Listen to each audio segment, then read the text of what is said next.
Hello, hello. I'm going to play some Hammerwatch 2, try to resume where we left off before I play DnD tonight. Everything looks good on my end. That is good. Alright.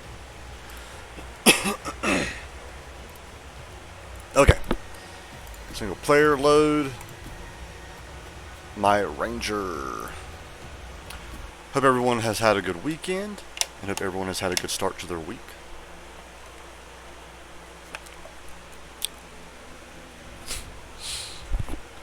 It was raining. Oh wow, I have bad guys right there. Okay. What's in here?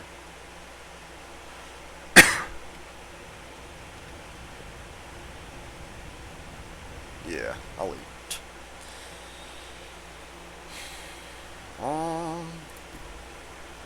Falling behind the waterfall. Find a way to get to the tormented passage in the northwest. You need to pass the ruins of Malgar. There should be a secluded entrance somewhere near the tormented falls. See if you can locate and aid the party of heroes traveling from the Outlook. They should be inside the passage somewhere. First, you need to find a way to get across the river that runs there. Talk to a man named C.D. Garth who lives somewhere close to the river. 6,000, I think that's experience points. Let me see. Experience gain, okay.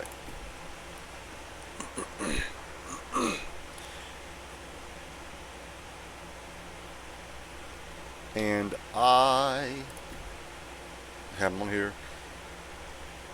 Okay.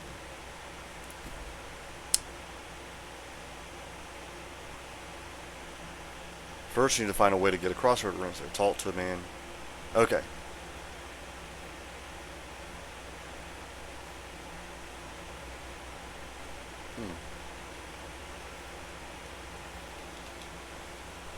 Ooh. Skittles, welcome in. Florida Man, welcome in. Let me give both of y'all shout outs. And Skittles, I see your D&D question. It's actually been a while since anyone redeemed that redeem. How y'all doing? Alright, so what do you think of Arwen? Alright, so real quick, I'll actually explain Arwen to anyone else who's listening. Skittles was last playing Just Chatting, which I did work for you, Skittles, but I think you've already ended your stream. Florida Man was last playing Hearts of Iron 4. Hope you are doing good. So Arwen, I don't want to go that way.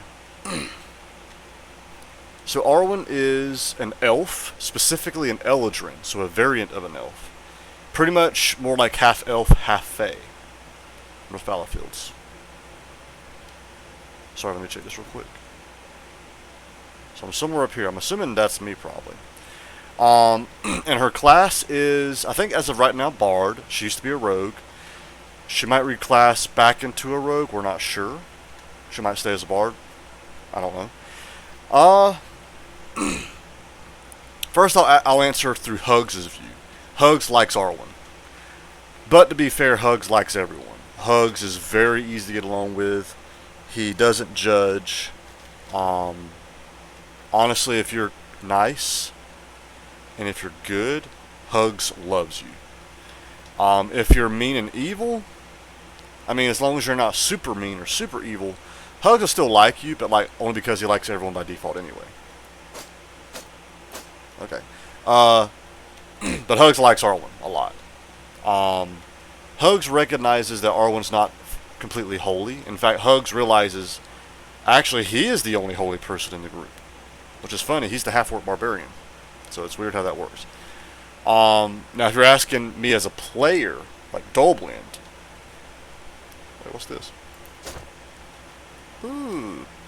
I like Arwen. I feel like, though, that Arwen's almost just there. Like, I'm not really sure what Arwen's motives are. For example, male, you could argue Rebecca Garrett, you looking to fill that big belly? Oh, that's right. Never mind. What the heck? I'll just run into this stuff? Oh, wow. So like Melchizedek, for example, his motive is to redeem himself, and he cares about his sister. You know, Focus it almost feels like Focus is immortal, and so he can't die. I mean, I know in D&D he can, but like at least lore backstory wise, I guess him and Ignis came to an agreement. What is that? Huh.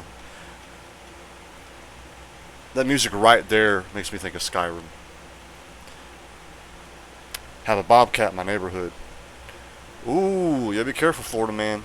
Those things, they're aggressive, which I'm sure you're aware of that.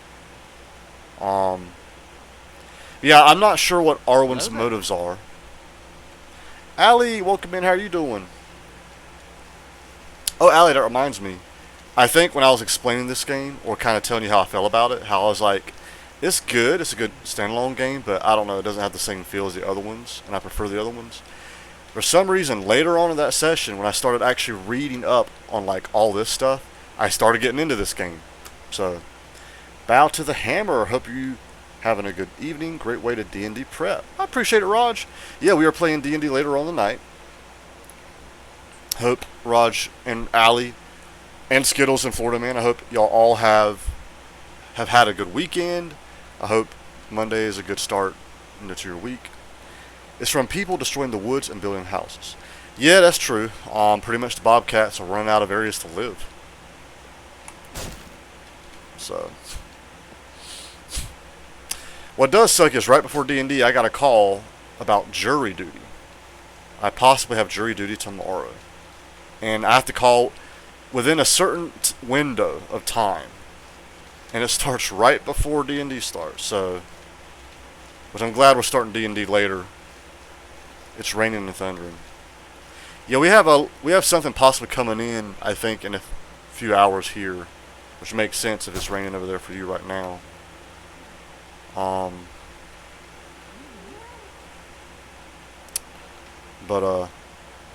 Yeah, I hope everyone has had a good weekend and your week has started off good. But yeah, Skittles, I just don't know what Arwen's motives are. I like Arwen. You know, I kind of wish, for example, like that one time where you could have, used your charisma to talk to someone, but you didn't. I kind of wish you did, because you could have come up with anything. You being a bard, you have super high charisma to where you could pull off anything. You could have made that guard think he was a dog. You probably would have had to do like a persuasion check or roll charisma. Most likely you would have succeeded, and we would have gotten away while he's like, I don't know, scratching his neck with his back legs or something, I love my jury duty time. I had to go for 2 weeks straight. My job still paid me, so I just played Game Boy Advance all day. So a part of me is actually excited because I'm actually very interested in law and order, courtrooms, justice, So, and I've had family and friends who've always been called and they hated it. I've been kind of jealous. I'm like, I want to get called in, which is weird. You probably never hear that. But the other half of me is like, I just hate the fact that they call you in and you have to go in. Like, you don't even have a say-so in it. And not only that, but like, let's say you have a good excuse. You got to work just to get that excuse, like a medical reason or something. And I just hate how they can just do that. Like, I understand, like, I'm all about the Constitution, I know one of the amendments says that pretty much the government, if you can't find a lawyer, will provide you one. And that's something that really separates us from, Great Britain back when we, oh God, when we left. Oh, wait. Then they kind of tacked on jury duty with kind of that same logic, even though it's actually not in the Constitution, the jury duty part. I only was on a jury once. It was just a few hours for the actual hearing. Yeah, and most people who got called into jury duty, whenever you actually like go in, they return back saying, "Oh, we don't need you." So part of me is also kind of hoping that happens too. I guess the main reason why I don't like it is I was actually planning to be back home to visit North Carolina this month, but because of that, I couldn't go. Magical, how are you doing? How's your Monday so far? How was your weekend? And yes, I could have told you, dude, like, hey, I have a sister, because I have a sister who's engaged, and they were going to get married this month. Granted, they actually pushed it back anyway. How does D&D work? D&D. Well, actually, let me finish this point real quick. And so I can tell them, like, hey, I can't make it because of this, but I can only tell them during this window of time that happens later on today. I found out I had jury duty like 2 to 3 weeks ago, though, but I can't even try to get out of it until today, the day before it actually happened, and they can still deny my excuse, and I have to come in. So, I died at camp. I probably bruised my elbow by falling off a mountain bike. Magical, you died at camp? Then so who's talking as you? Oh, there's CD Garth. Yeah, no, King Roland. Well, he was right about the bridges across the river here. They are definitely destroyed, and you need one of those hook shots to get across. Now, I can't help you with that, I'm afraid, but my friend Kalia can. She usually doesn't talk to many people, but if you tell her I sent you, she will help you out. Sweet. It happened on Friday, and it still hurts. Ooh. Well, I hope you get feeling better, Magical. I'm Wolfcat. Ooh. So, how D&D works? D&D is a... What is that noise? Oh, okay. So D&D is a social game. So imagine like a card game or a board game, where you kind of, and I see you redeemed their Skittles, and you kind of sit around the table. You know, it's usually in person, but minus the boards and the cards. Even though you can have, you know, like a board to showcase a map, and you each role play a character. You choose your race and your class. I actually have 3 characters right now, all in 3 different campaigns. My first one is Care. He is a human paladin. He also doubles as a werewolf. My second character is the one that Skittles knows. His name is Hugga Dunkadurk, for short Hugs. He's a half-orc barbarian. I have a third character as well that I'm still working on for like a possible another campaign.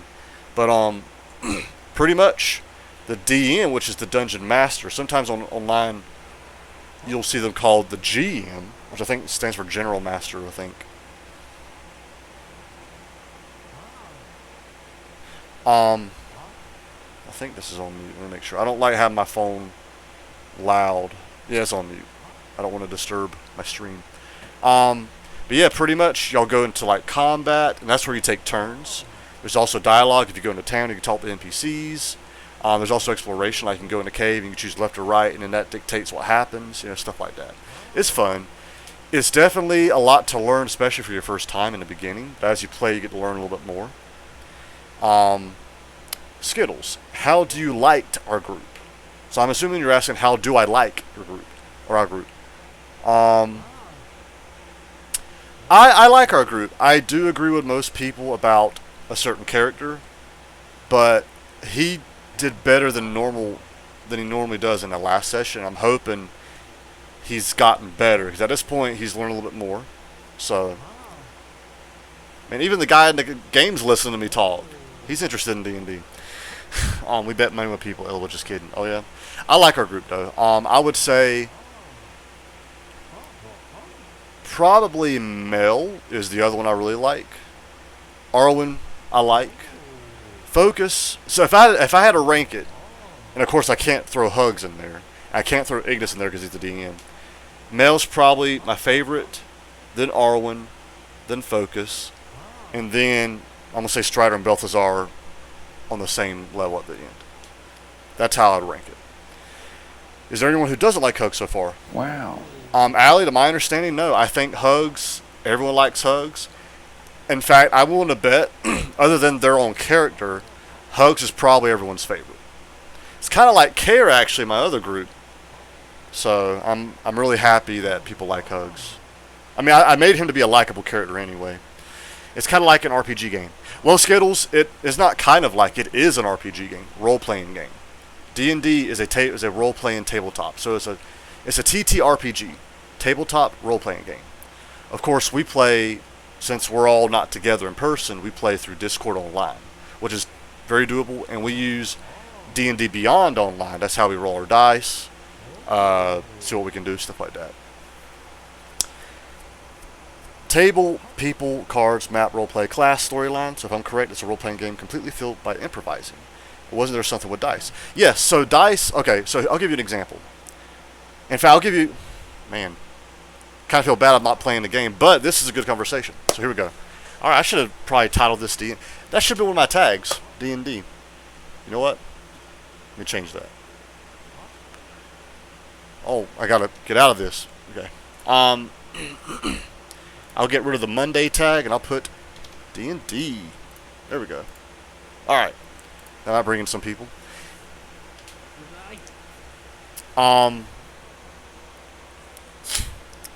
So let me catch up on chat real quick, but I'll answer your question, Magical. I still feel like such a noob at D&D, still intimidating to join a group. Allie, I've been playing for over a year and I'm still learning stuff. And I've read the whole D&D book last year. It took me like a month to do it. I'm reading through it again, and there's things I'm like, oh, I got that wrong. Then there's another one I'm like, I never understood that when I first read it a year ago, but now I do. So it's good to reread it. So I was right with RPG. Yes, Skittles. D&D is an RPG game. It's specifically a TTRPG, tabletop role-playing game. If I'd make a character, I'd give me such a long name. It's ridiculous. Magical, I kind of did that with Hug-a-Dunk-a-Dirk. But if you do that, make sure they can easily pull from that a nickname. Because if you make a long, ridiculous name, people are not going to want to say your name. And you'll from the get-go, be a hated character. Here, I'll stream and I will show him my page of Arwen, and I can show him the dice and everything. Well, Skittles, Magical's a girl. So you show her. But oh my god, the rolls can sure lead to hilarious times. Yes. Hug-a-Dunk-a-Dirk. So I'll type it in. You're actually very close, Magical. That's actually pretty good. Hug-a-Dunk-a-Dirk. That's his name. So for short, people call him Hugs. He actually had another nickname in the beginning, Dirk, but that one never stuck. Everyone just stuck with Hugs. So anyway, so as with the dice. So I'll give you an example. So there's 3 main elements to D&D. You have dialogue, exploration, and combat. Oops, sorry, I didn't mean to. Oh, it's all Skittles. It's all good, Skittles. No one Magical should probably like, yeah, I'm a dude. You know. It's okay, I don't mind. So let's say dialogue. In fact, I'll use Arwen being a bard. Let's say Mel steals something in front of someone. That person goes, I saw that, like an NPC, and then they yell at a guard nearby. The guard, starts to draw his weapon. Arwen, which is Skittles' character, could pop up and be like, and she could say something ridiculous. She could be like, oh, we really need food. We're starving. The DM will be like, roll persuasion. No! Is it already doing this? Don't do that, stream. Anyway, so the DM, which is Ignis, would probably ask Skittles to roll persuasion. And then in the DM's mind, he might go, okay, if you roll above a 10, you persuade him. If you roll below a 10, he's not going to believe you, and he's going to chase y'all down and try to throw y'all in jail. Let's say she rolls. Now, persuasion is based off of her charisma. Her being a bard, her charisma is high. So her modifier is pretty high. It's like probably +5. So let's say she rolls a 10, she gets to add +5 in that. And for being a bard, she's probably proficient in persuasion. Her proficiency is probably +4. So she gets to add +5 and +4 to that, so a total +9. Let's say she rolled a 10. +9, that's 19. She passes with flying colors. The guard goes, oh, okay. And then he just turns around and they can keep stealing. It's okay, I don't mind. Oh, good, I'm going live now. Oh, okay, alright. I'll be a dude in D&D probably. Magical, that's fine. Actually, Melchizedek, one of the characters actually in tonight's session, he's a guy, but he's played by a girl, Karma. Everyone on the internet is a guy until proven otherwise. Pretty much, Allie, yeah. Oop. So it's roleplay with luck. Pretty much Magical. It's skill with the roleplay, but it's also luck with the dice. I rolled to have my character poop once. He gassed out of 10. I like that. That's funny. Oh man, that's pretty good. Anyway, I'm going to do a stream check because Skittle says she is now streaming as well. And she is not.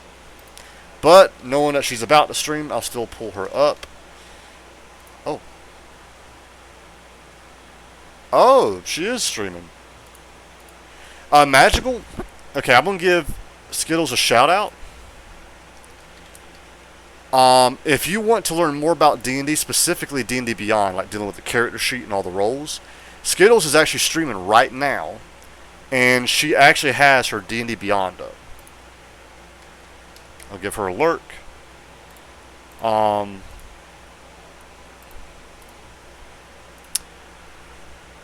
Would I pass like a guy? You mean like fart? Probably. I am too. Okay. Alright. But yeah, so that's the example. Oh yeah. Actually, oi. Actually, I'll give you an example in exploration and combat. So let's say we're exploring, right? We're going through a cave, we're spelunking. We come across an intersection. We can go left, straight, or right. Let's say we decide to go left. The DM goes, okay, y'all start heading left. Now the DM has plans to where if we had went right, we would have come across like a goblin, a goblin. We'd have to fight him. If we went straight, it would have been like a pit we wouldn't see because we're in the dark. We'd fall in and get hurt. But since we took left, we're actually going to come across a trap. He might ask something like, "Who's in front?" And let's say Hugs says, "I am." He goes, "All right, Hugs, roll perception." So I roll perception. Now Hugs' perception ain't that great. I think my modifier is like -1. So let's say I roll a 10, I get a 9. The DM might have in his mind, this is a hard trap to notice. So you've got to roll a 15 or higher to notice it. I rolled a 9. Then he goes, ooh. Hugs, as you go forward, you hear a dart just shoot out and it hits you in the neck. Something like that. And then from there, he continues to tell us what happens. The example I'll use in combat is probably the best example because this is where almost everything is based off the die. So first, whenever you start combat, you roll what's known as initiative. Everyone rolls initiative. Your dexterity would help your initiative if you have high dexterity. Now, I mean, would I, as myself, pass like a guy if someone doesn't know which gender I am? Like, if I would say I'm a dude, would people believe me? Magical, yes, because of the internet. I'll put it this way: if you're online and you say you're a guy, they'll believe you. If you're online and you say you're a girl, they won't believe you and I'll assume you're a guy. It's not until like they see you in person or see like a camera view. I know you're a girl because your TikToks. Which, by the way, y'all, Magical here does TikToks. If you're into TikTok or cosplay or short little funny videos, definitely check out Magical. Would you like me to show people what you mean when we press that? Sure, Skittles. But yeah, so in combat you roll initiative, and based off everyone's roll, whoever has the highest roll goes first in turn. Whoever has the lowest roll goes last. Enemies also roll initiative as well. So let's say Mel goes first, then Hugs, then the first enemy, then Arwen, then the second enemy, then Focus, and then Balthazar, for example. What if I say Uwu? Magical dudes say Uwu as well. I've said Uwu, so I mean. But yeah, and then what you would do is if you choose to hit him with your sword, you'd roll to hit first, and your hits got to either be the same or be over your enemy's AC. AC stands for armor class. Hugs' armor class is pretty high. I think it's like 21. So that means the enemy's got to roll a 22 or higher just to hit me. Now let's say you succeed, you hit. Then you roll your damage die based off of your weapon. This dictates how much damage you inflict on your hit. Now let's say you rolled your hit die and you miss. Let's say their AC is 15, you roll a 14, you miss. You don't even get to roll the damage die, and it goes to the next turn. So, I know that's a lot that I just said, but honestly the best way to learn is just to play it and learn as you go. That's what I've been doing. My seal once split a goblin violently in half long ways with innards spewing everywhere from a nat 20. I did that, Allie. I actually both with care and Hugs. Yeah, that's something too. If you roll a nat 20, nat is short for natural. So nat means you're not considering modifiers. Let's say your modifier is plus 10, but you rolled a nat 20. That means you rolled a 30, which is amazing already.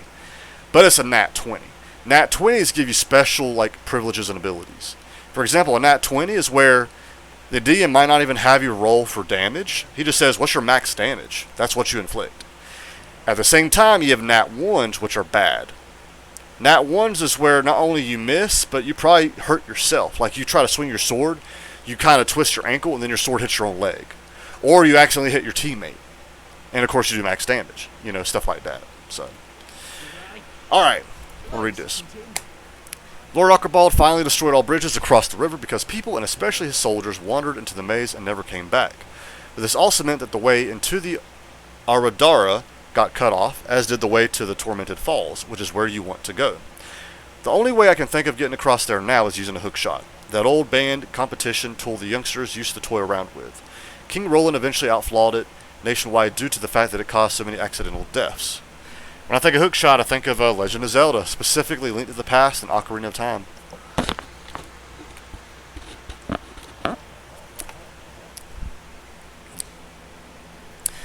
D&D is a game for people with lots of fantasy, I believe. That is very true. In fact, D&D stands for Dungeons and Dragons. Luckily, I have theater experience. That's good, Magical. That means the roleplay aspect of the game you'll probably be good at and enjoy. I'll show you what I have on page if you come into my live if you like. Oh, sure, I'll be right there. Sweet, yeah. Alright. After they were banned from being sold here in Herion, King Roland also had them all tracked down and destroyed. But I know at least one of them is still around. It used to be in George Peterson's possession, but was stolen by thieves. He didn't report it because they are illegal. There may be more of them, but I just know about this one. The hookshot stolen by thieves is probably inside the thieves' tower somewhere, but one can't just walk in there and take it. The drawbridge across the moat is never down these days. I've heard rumors about a hidden entrance somewhere, but who knows for sure. I have a friend. She used to belong to the guild a long time ago, but something happened. She's not a member anymore. She would definitely know about the secret entrance. If you mention my name, she will help you. Her name is Kalia, and she lives in a small hut south of Adventuring. Okay, so I gotta meet Kalia south of Adventuring, so somewhere in this area. I have a feeling I'm here or here.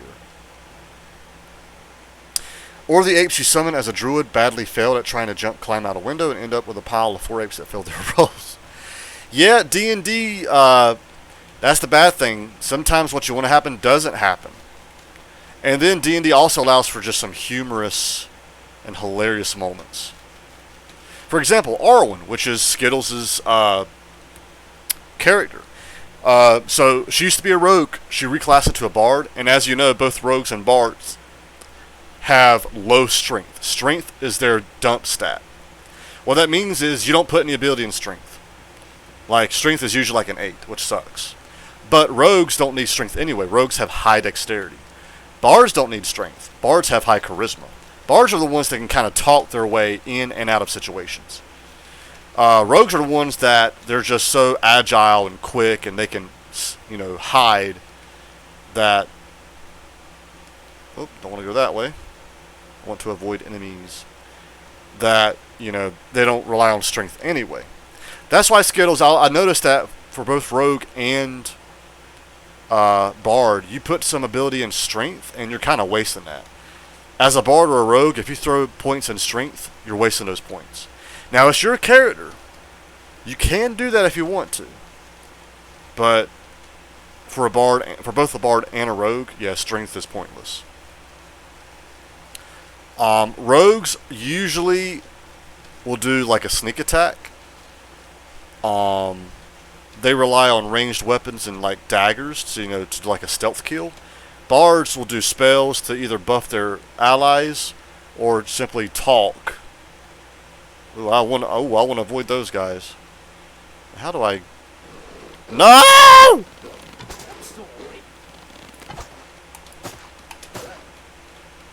Those are the light gray wolves. They're the easier ones. The dark gray wolves are a little harder.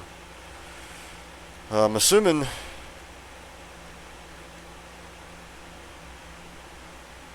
Let's see if this will be. Oh, wow. There we go. I don't trust. Oh, I didn't even read that. I don't trust many people, and I don't know you. Please leave me alone. Oh, wait. But I know. How do I mention your name? It's 7. No, I didn't mean to do that. Oh my god. How do I... Can I push you outside?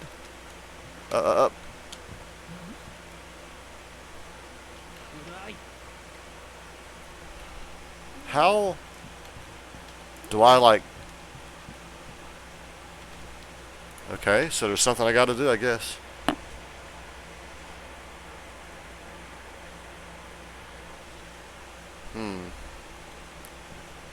How do I say Charles C.D. Garth? Charles Daniels Carr. Wait! Charlie Daniels. Charles Daniel. I get the reference. That's cool. So if any of y'all know The Devil Went Down the Georgia song, that was by the Charlie Daniels Band, if I'm correct. Then we have Charles Daniels, so it's a little different but very similar. Then Garth, you could argue, is like Garth Brooks. So that's like two country singer names kind of put together. That's funny. Well, I know where she's at now. That means Evantra's got to be north of me. Wait.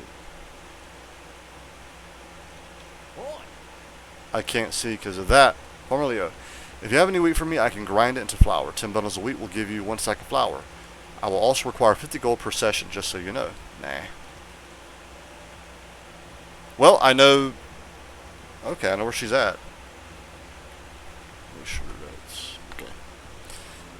I gotta figure out how to get her to talk to me and trust me, I guess.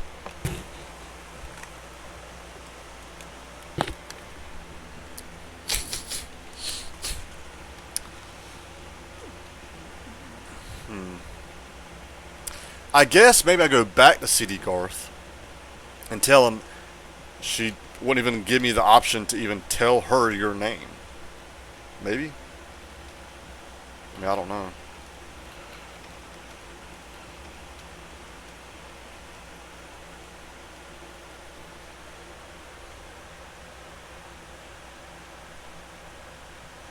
Let me...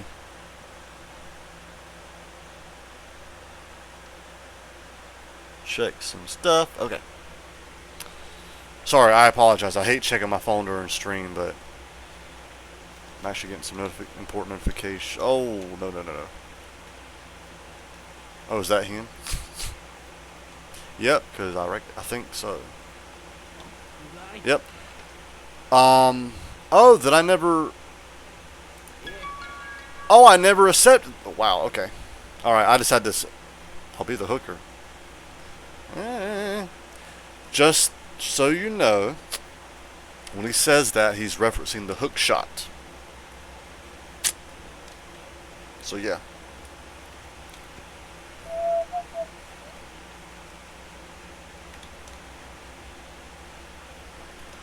We'll check on Skittles's. Up.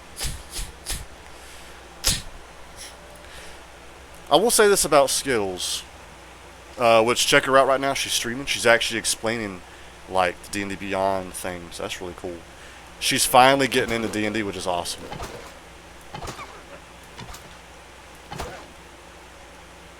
So, was it last night?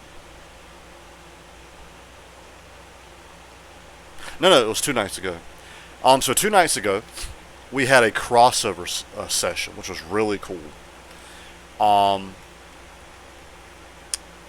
So, I actually finally brought Care over to my second D&D group, which is the one that Ignis DMs, the one that Skittles is a part of. Oh, there we go. But I also roleplayed as Hug, so I actually had both my characters in the same session. It was really cool. Skittles played Arwen.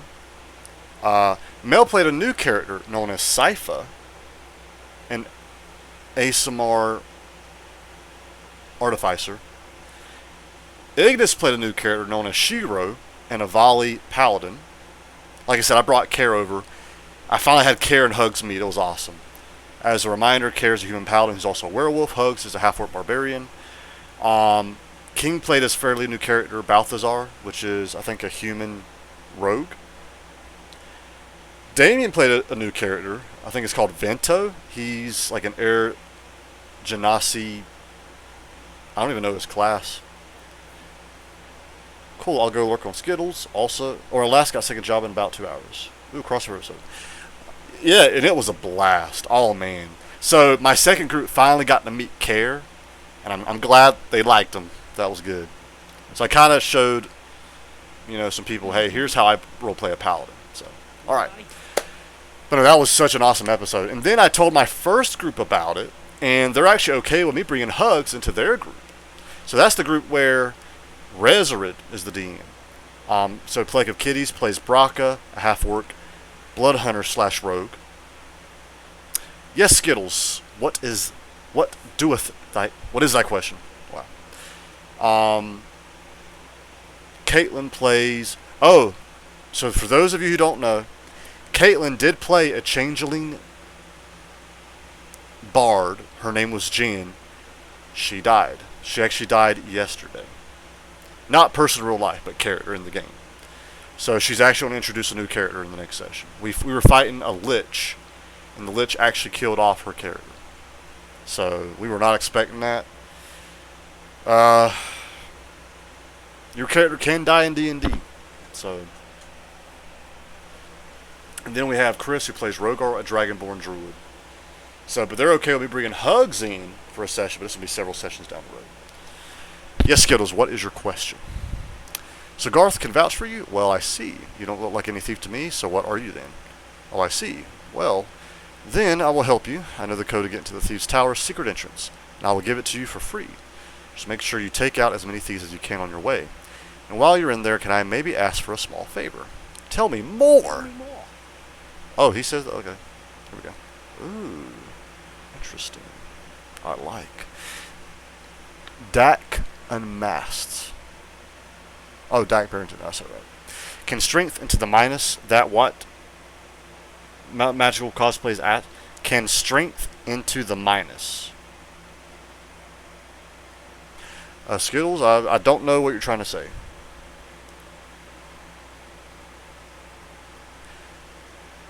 Can strength into the minus. Are you talking about the modifier, like the -1 or whatever? Is that what you're talking about?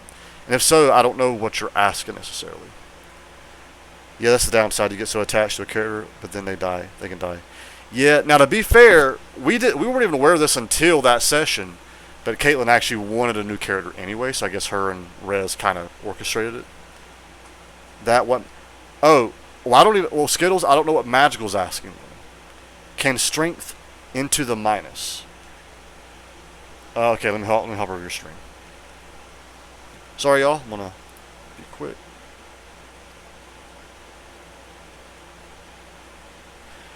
Boo, how are you feeling? Feeling better yet? Bless you. That's a loot epic, or a lot epic. So much to think about and remember. Can they do minus? Strength into the minus. In the weird schedule, it says +10 or +0, etc. But it can go.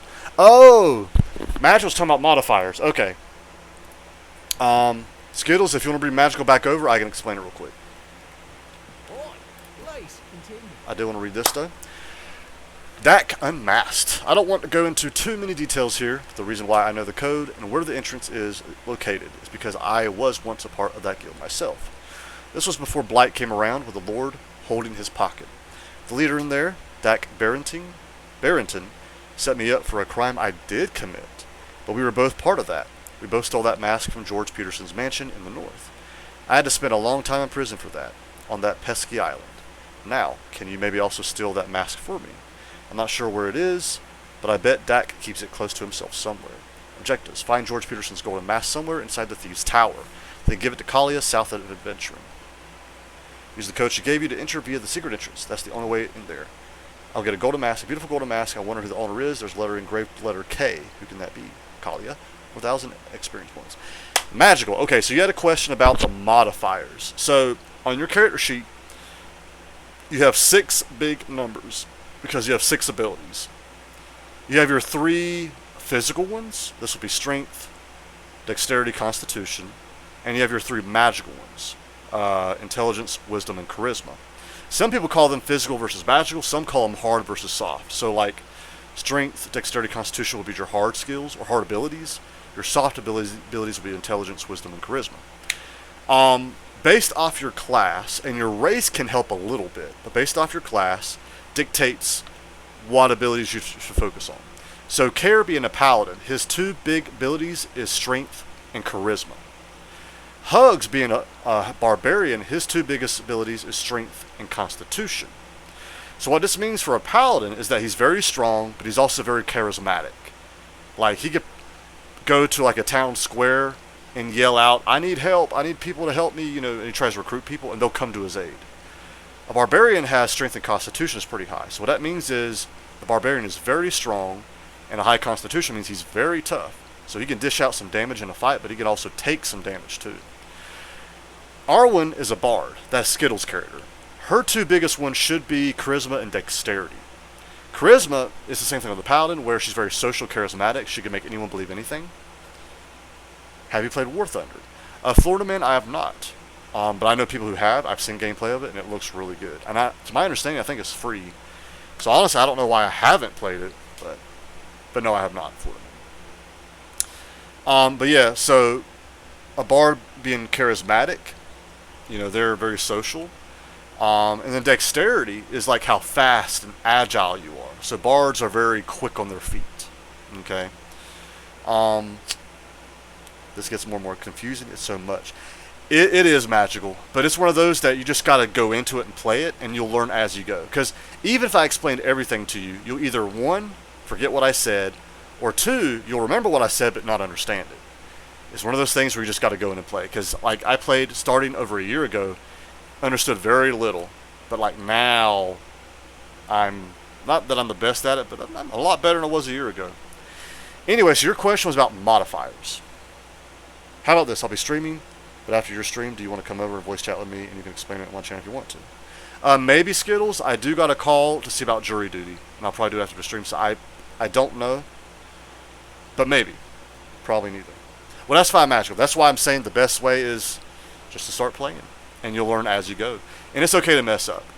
Usually, like for example, Rez, when he's DMing our first group, this is his first time DMing, so he's messing up, but he's gotten better. Ignis. This is not only his first time DM, but first time playing D&D himself. So he messes up a little bit, but he's a lot better now. So you just got to start it and play. Anyway, so modifiers.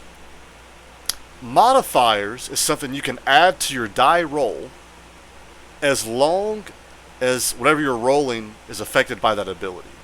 So for example, I know my name. I'll name my character Rivian. No, that's actually pretty good. So, let's say you're swinging a sword. The hit die and the damage die are both based off of strength. Let's say your strength is a 10, which is average. 10 and 11 is average. It means your modifier is going to be +0. So if you roll a 9, you get a 9. If you roll a 12, you get a 12. So you don't get to add anything extra to it. Let's say your strength is 8. So your modifier is going to be -1. If you rolled a 9, you take 1 from that, so really you rolled an 8. Let's say like a paladin, like Care and Hugs are both maxed out in strength, which is a 20. Their modifier is +5. So if I rolled a 10, I get to add 5 to that, so it's +10. Or it's 15. There's also a bunch of skills. There's 18 skills specifically. I know one's based off of strength, that's athletics. 3's based off dexterity, it's acrobatics, sleight of hand, and stealth. None are based off Constitution. Constitution is probably the most simple ability.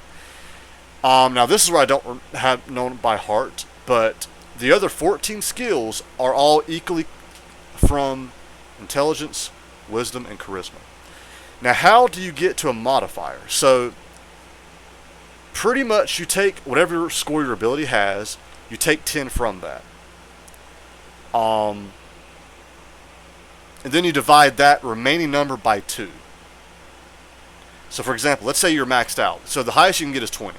Once your skill's in 20, you can't put any more in there. Actually, there are ways you can, but like, you gotta really know D&D to do that. But for most people, you hit 20 and that's it. So 20 minus 10 is 10. 10 divided by 2 is 5. So that's why if like strength is maxed at 20, your modifier is +5. That's where the modifier comes from. We'll do like the average number. So 10 and 11 is average. Also, if you divide it by 2 and you get 0.5, you round down. You never round up. So let's say we'll do 11. 11 minus 10 is 1. 1 divided by 2 is 0.5. Remember, if it's 0.5, you divide or you round down. So it actually rounds down to 0, not up to 1. That's why even 11 has a modifier +0. So 10 and 11 in an ability is average. So let's say you have a 10 in strength. You're not strong, but you're not weak. If you got a 10 in dexterity, you're not fast, but you're not slow. or not agile, but you're not brittle.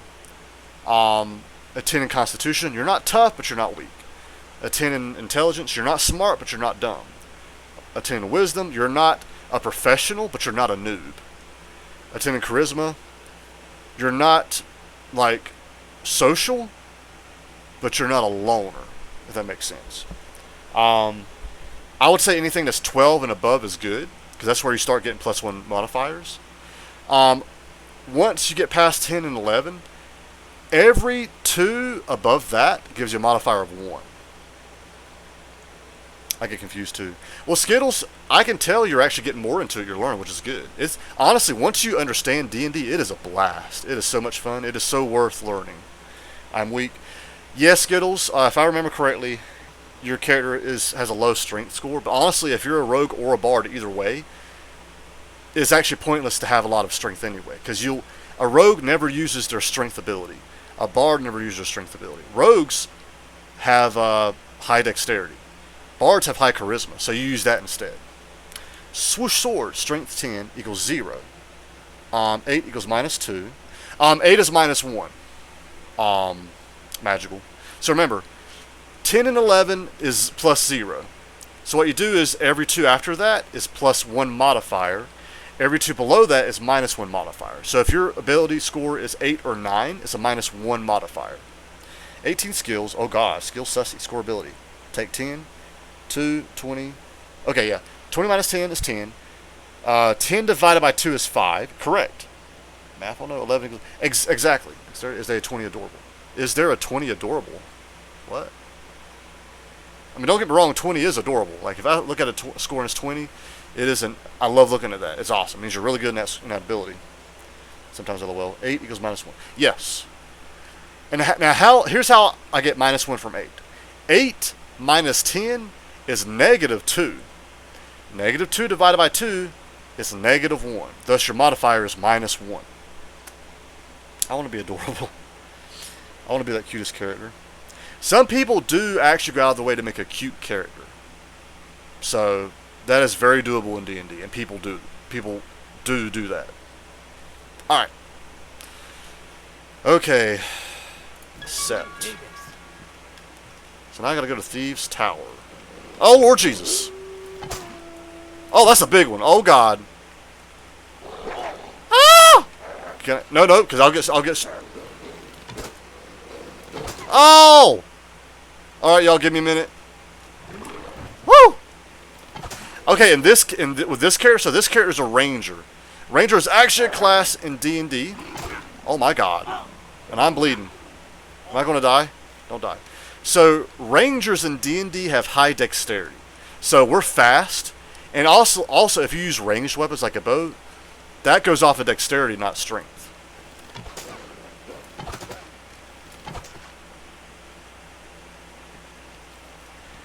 If I'm correct, I think a ranger's top 2 abilities is dexterity and intelligence. So intelligence, wisdom, and charisma are your magical abilities. So if you cast spells, you definitely need to be high in one of those.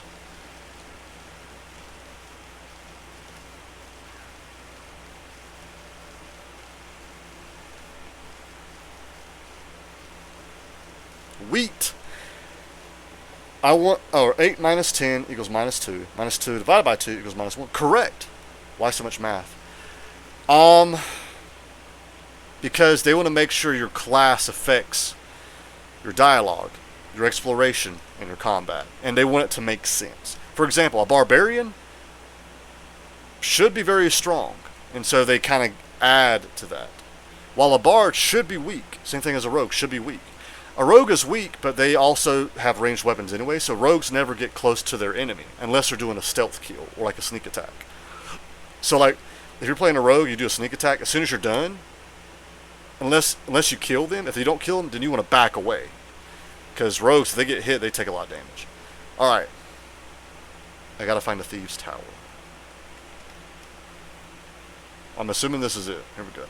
I think it's over here, because I actually accidentally came across the secret entrance anyway. I think it's here.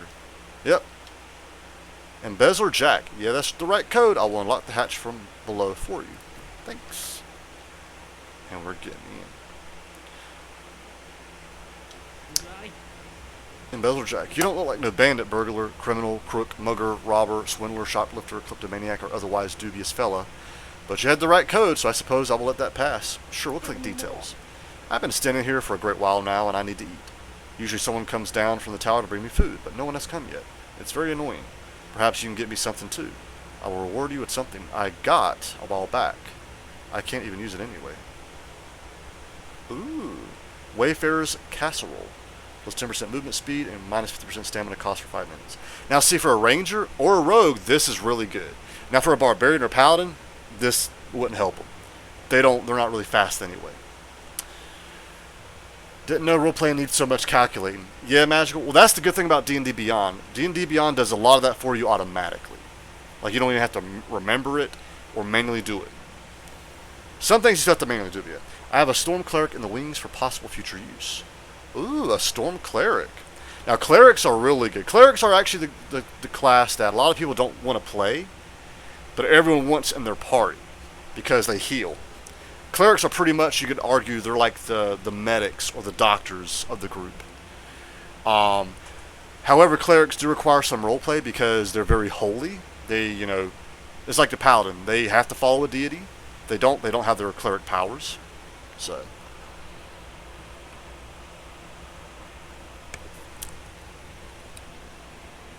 Sweets is being a baby now. Oh yeah, Skittles. How so?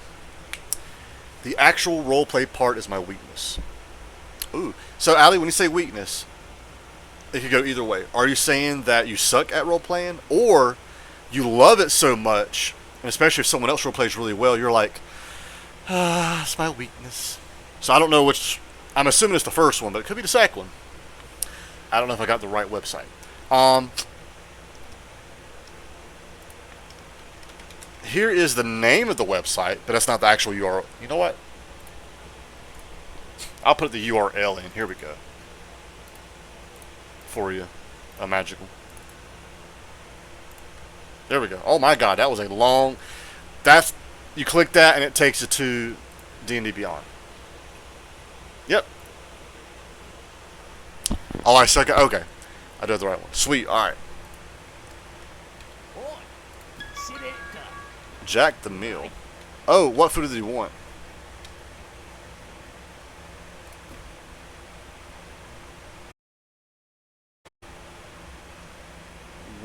Wait a minute. Oh no.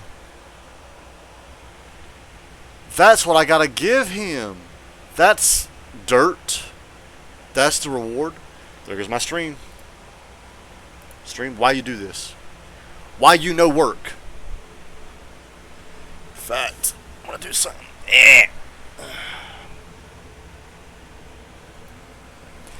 Give me a few seconds, y'all.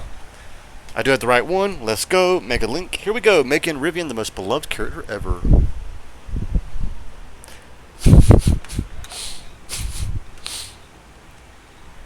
Be a magical. As you're making your character, I highly recommend reading through all the steps and take your time making your character. Which, if you're actually invested in it and want to make a beloved character, you'll take your time anyway.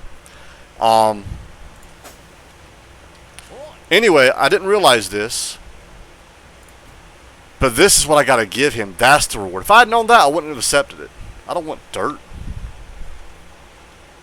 However, I can do that now. Can I not destroy the bed? I guess not. But yes, magical. As you're making your character, I highly recommend reading through all the steps.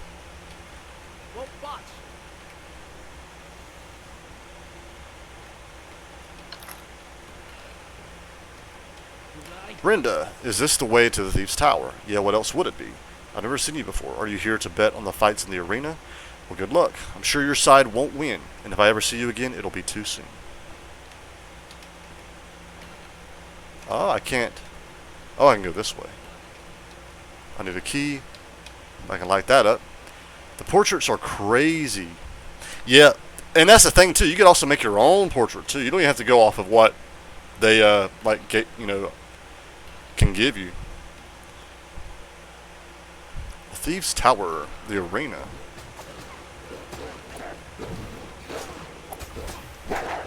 Okay, this is cool.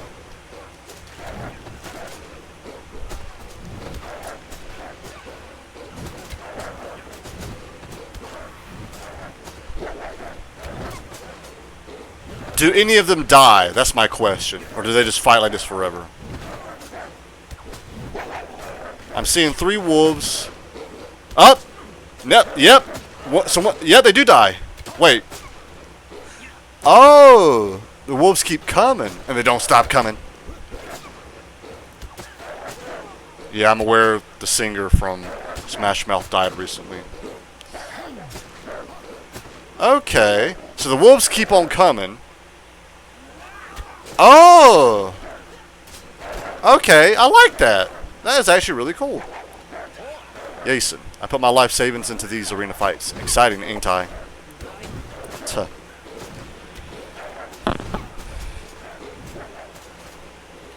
I'm gonna leave so I can hear a little better. My cleric started with hubby's dragonborn character who had some sort of curse. She vowed to take care of whom when he was first found, and vowed to kill him if the curse overtook him. Ooh. Also, you said a storm cleric. Is that your race, Storm? Like, what do you mean by that? I'm heading out now. Alright, Skittles. Thank you for stopping in. Are you still streaming, or... Oh, you're not streaming anymore. Okay. Okay. Do a stream check. Alright, sweet. I appreciate the learning, Skittles, but their story hasn't gone anywhere else yet. I got you. Oh, I can't use a weapon in here. Okay. We have this game going right now, but it will be over soon. Oh my god. Storm God for Chosen Deity. Oh, okay. It'll be over soon. Are you interested in the game? We have increased the price now to 1,500 gold, but there is a 500 gold buy-in. I'm going to say no for now. Not bonus. I can front you 20,000, but you'll have to pay me 30,000 back in 24 hours. If you don't, I'll send my boys after you, and they will turn you into mulch. But to be eligible, you need to find a guy named Mr. DeBout and kill him. He has been ducking me, and time is up for him. Is this acceptable? Ooh, interesting. I wonder if I got 20,000 and didn't return 30,000, if he actually, no matter where I was at in the map, send people after me. That'd be cool. Rip Vaughn. Are you here to collect the reward for the vases or something else? I'm here for the reward. Okay, then tell me where you destroy those 4 vases. Right, Port Kid. What are you talking about, Port Kid? You're obviously nuts. Don't try to play me, son. That's funny. Alright.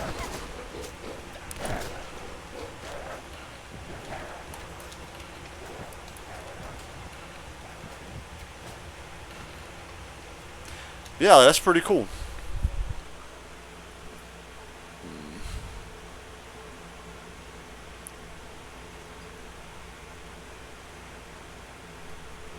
Okay. Someone. What? I see no reason why I would let you in here. Go back down and take part in the games or leave. And you better keep your big mouth shut in the future. Okay, you're going down.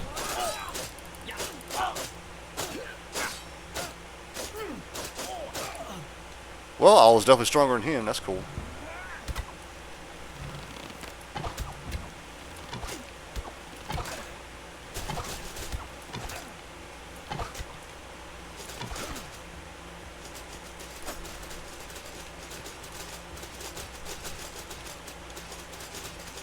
Really? I'm gonna let my health build up before I even try to cross up in there. Interesting.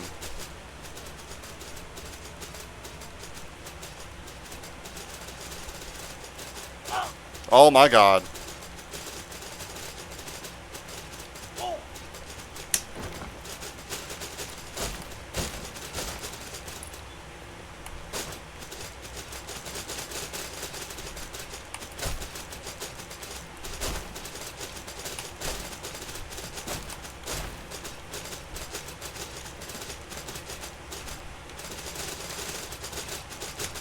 Ah, I went right into that one.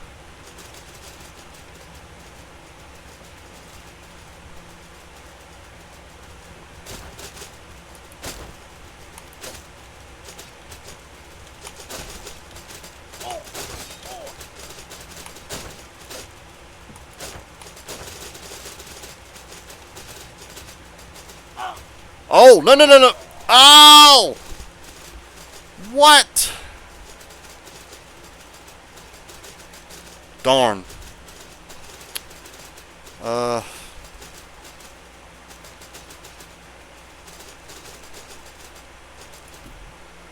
Wow. Okay, that sucked.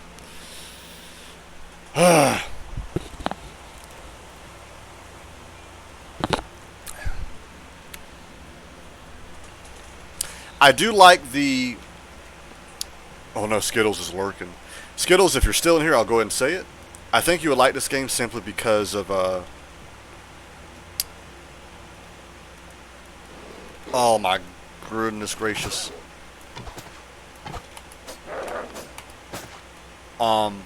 Because of how you come back to life. It's based off of money, but it's a percentage. So theoretically, you'll always have money to, you know, come back to life.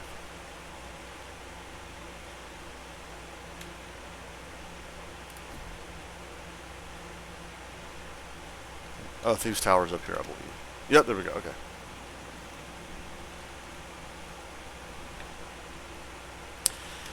To my understanding, Skittles enjoyed the first Hammerwatch, what we know as Castle Hammerwatch, and it has its DLC Temple of the Sun. She did not like Heroes of Hammerwatch because of the how you come back to life. If you die, if you're with someone, they have to revive you, but once they revive you, their souls are linked. And that means if either one of y'all die, everyone who's linked dies, and you have to restart. And original Hammerwatch is based on how many lives you have, and normally it's pretty easy to stack up lives, so you can die quite a bit.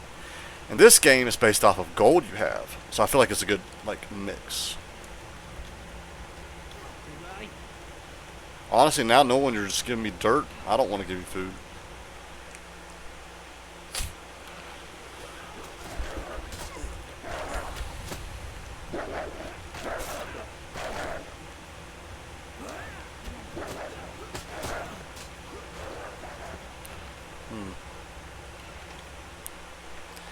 Here we go.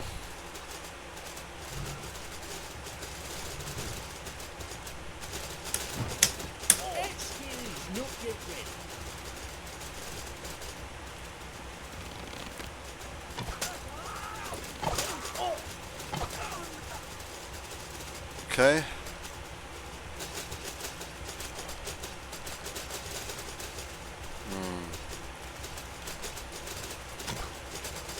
Oh, I don't even have a key. Okay.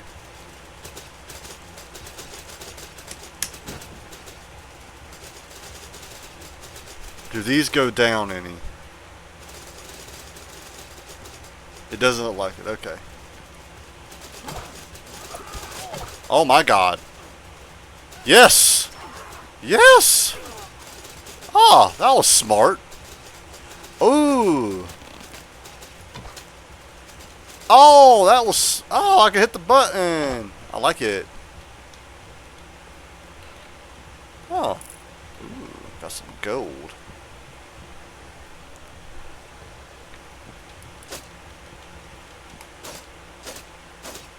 Sometimes you can destroy some of this. I don't think I can destroy that. You know, I've never really looked at your Steam tags before. Oh, yeah, Ellie? Yeah, I think right now I have chat, cam, mic, chill, relax, hangout, friendly, nice, kind. I've noticed those tags alone really help me in getting some views. But you're up to, you can have up to 10 tags. The 10th tag is the one that I'll actually change. I might change some of the other ones, but like chat, cam, mic, I'll leave those 3 on at any given session. Chill, relax, hangout are ones I really like to keep up. Friendly, nice, and kind are another 3 that I'd really like to keep up. But this leaves me 1 tag to kind of change, and that was going to be Monday. But I'm like, you know what? I'm talking DnD. Let me just say DnD. So.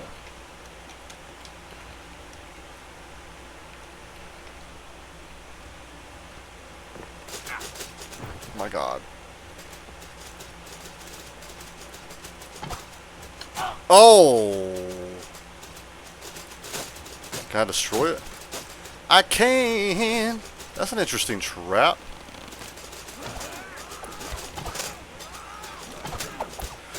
Oh lord. Let me have them run through here.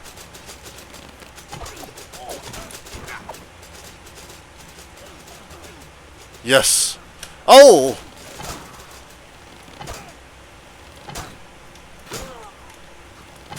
This is bad.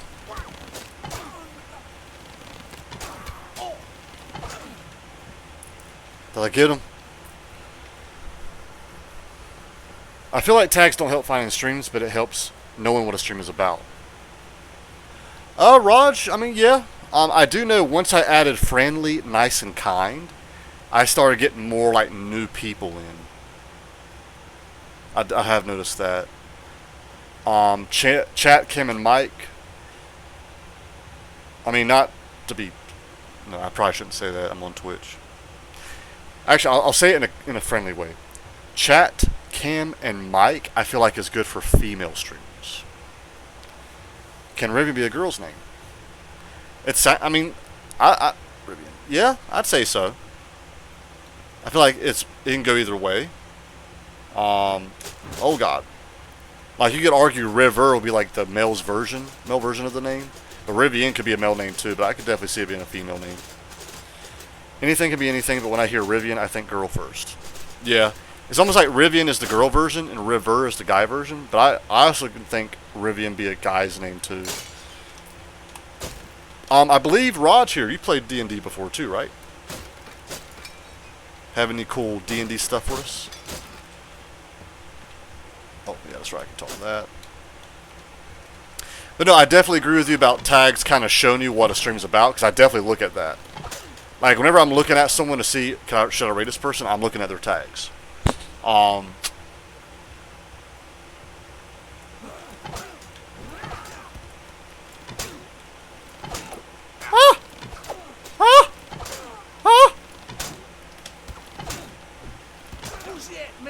Who's hit me? I love that. No! Toxic Longbow. Check that out. So actually, just looking at some stuff real quick. Ooh, interesting.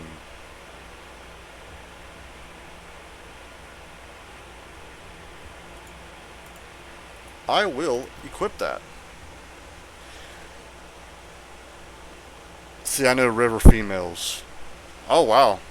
I mean, yeah. I mean, come to think of it, I feel like River Rivian could go either way, too. River could be, yeah. Okay, good, because every nice portrait I got so far is a girl. I played D&D in college, so probably 20 years ago, though I played other dice roleplay games. I gotcha. Yeah, D&D's fun. It's definitely overwhelming at first.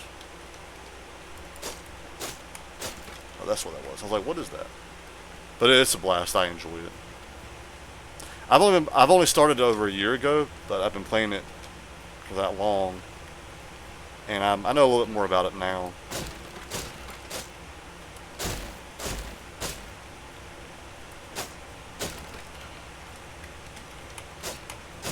Oh, I can't destroy this.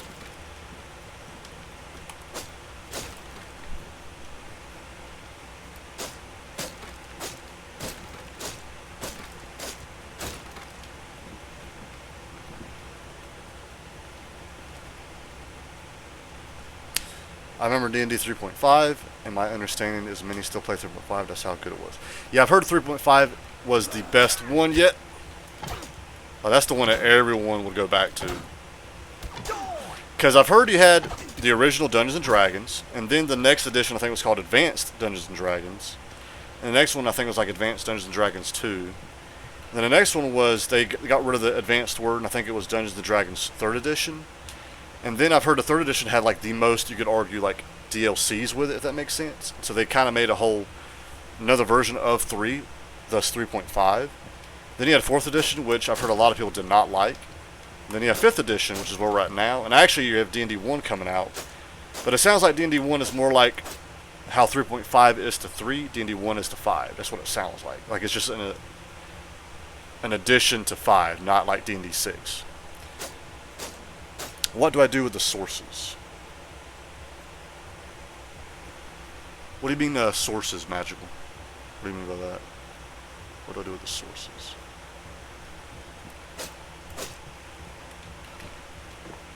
Oh god, more of these.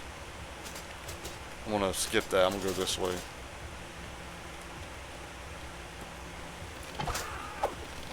Who's hit me? Who's hit me? Okay. That's a lot of people. I'm gonna try to kill them all.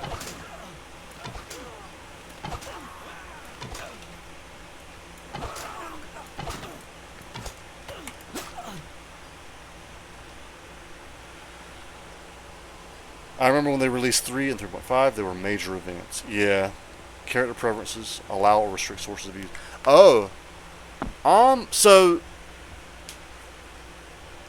if you are just learning D&D or new at it, I would disable sources. So restrict. But at the same time, it limits on like what races you can choose from what classes. If you want to be able to have a bigger library to choose from to make in your character, then I would allow sources. At the same time, if you're still learning D&D, I would restrict it. So in your case, Magical, I would restrict it. All it means is sources, all of them, yes. All that means is it gives you access to more ideas. For example, in D&D, in the core D&D, in 5th edition, you have, you know what? I have the books right here. I have all 3 books, as you can see. Player's Handbook. So if you're still learning, I'd highly recommend just stick with core D&D because it's just simpler. Because it's already complicated. Your race, you can choose between dwarf, elf, halfling, human, dragonborn, gnome, half-elf, half-orc, and tiefling. Classes, you can choose barbarian, bard, cleric, druid, fighter, monk, paladin, ranger, rogue, sorcerer, warlock, or wizard. If you allow sources, you have way more races to choose from than the ones I just listed. Classes, I think there's like 2 more classes, Artificer and Blood Hunter. But then I think for most classes it's level 3, some of them is level 1, 2, or even 4, where you can choose a subclass. For example, for Paladins it's called Oaths. For Fighters it's called Archetypes. And you can choose like this oath or that oath or the third oath or whatever. For Fighter you can choose this archetype or that archetype. If you allow sources, you get even more subclasses to choose from those classes. So for your case, because you're still learning, I would highly suggest to restrict sources. What's features or customize your origin? So features is where every few levels you get to add numbers to your abilities. And it's called the ability score improvement, where you can choose to add 2 points to an ability or 1 point to 2 abilities. If you choose features, though, you actually forego the ability score improvements and you gain a feature. A feature is pretty much an extra ability. For example, I know the ones for Barbarian, but this is if you allow sources. Instead of, throwing 2 points in strength, you can just have it where you can dual wield heavy weapons in one hand each. A heavy weapon or a two-handed weapon requires both hands to wield. But there is a feat that Barbarians can get where you can actually just put that in one hand. So you just freed up a hand while not sacrificing a two-handed weapon. So you can still keep that same damage. That other hand could wield another two-handed weapon. So those are feats, or features for short feats. Or customize your origin. Customize your origin, honestly, you actually do that anyway when you write your backstory. So I would just disable customize your origin. I only have dice roll thingies enabled right now. Yeah, dice roll, definitely enable. For hit points, choose fixed. For leveling up, choose milestone. Don't go off of XP. It's milestone's the easier one. Milestone's pretty much when you feel like you've leveled up, you just level up. So stuff like that. AFK. Alright, Allie, I appreciate you lurking.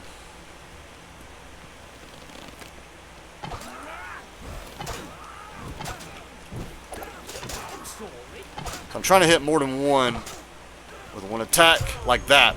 Oh, I just leveled up. Speaking of leveling up, I just leveled up.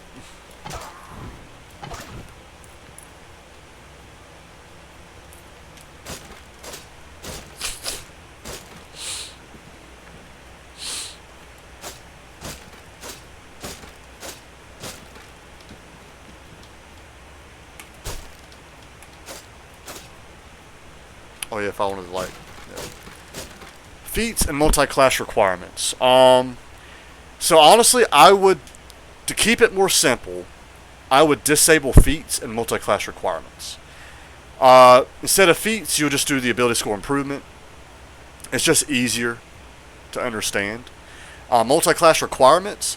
Honestly, if I were you, I wouldn't even multi-class with your first character. Just stick with the class you chose. Multi-class is where, let's say, you're level 4, right? You've been a barbarian. You level it to 5. You're like, you know what? I want to put one level into sorcerer. So what it means is your character's level 5. But 4 of those levels is in barbarian, 1 level is in sorcerer. So I would disable both feats and multi-class just for simplicity. I like milestone over XP. That way you don't get a party who just wants to XP boost by fighting monsters.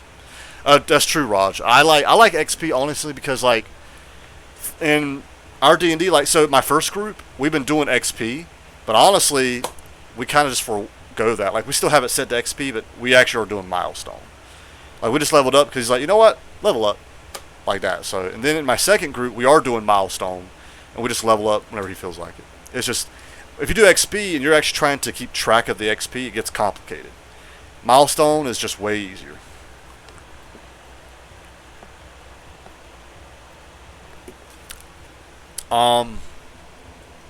Show level scaled spells.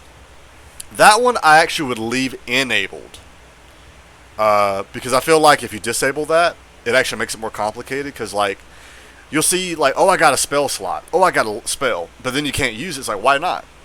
If you show level scaled spells, then it lets you know, oh, that's why I can't use it. I'm not high enough level in that spell slot yet. So even though it shows more numbers if you enable it, that's one that I would leave enabled.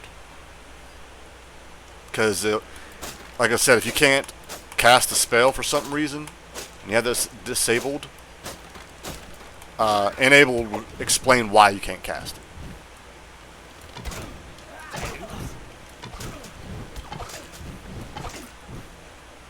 So, actually, let me scoot my chair up a bit. There we go. So I'm closer. Magical, I would invite you to watch our sessions. But we do play later on, which I imagine, you know, for you, it's like morning. Yeah. Encumbrance type. Just for simplicity, I would have it where there's no encumbrance. Encumbrance is where, for example, if I'm carrying a lot of stuff, I won't be able to move, or I'll move slowly. I don't know if you ever played Skyrim, but you know how you're carrying too much, you start to get slow. We just use common sense. So we have it where it's set to no encumbrance, but like if I want to carry a large boulder and put it in my pocket, I obviously can't do that. With encumbrance, it actually measures and weighs every little item that's on your person, even down to the gold. And over time, it lets you know, oh, you can't move. If today I can probably watch, I don't have school Tuesday. Okay. It is tonight, so it's 8 p.m. Mountain Standard Time. 10 p.m. Eastern Standard Time. And actually, Raj probably like daylight saving to me, which he'd be right. What time is it for you right now, Magical? I can kind of help figure out what time it'll be for you. Ignore coin weight? That'll probably be exactly Magical. Yes. So that's actually interesting. You could actually have encumbrance set to own, to where it does measure, which I would actually highly discourage that. But still ignore coin weight. So honestly, yeah, no encumbrance and ignore coin weight. It's almost 12 a.m. Okay, so you are 8 hours ahead of us. Oh, wow. Imagine we're going to start our session 4 a.m. your time. I don't see that yet. And that's if we even stream it. I know Ignis hasn't been streaming it lately because it's just easier on him. Skittles might stream it, I don't know. I'm going to leave right now, because I want to destroy all of this.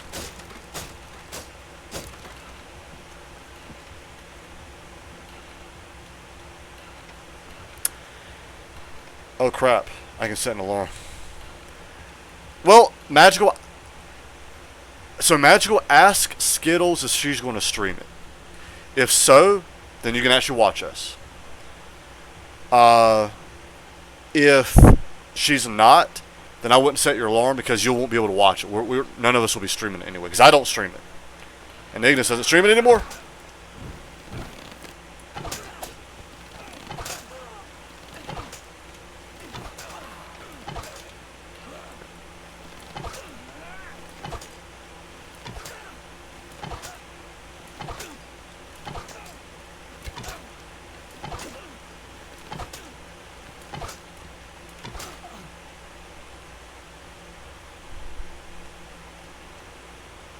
I was thinking that thing was going to shoot at me.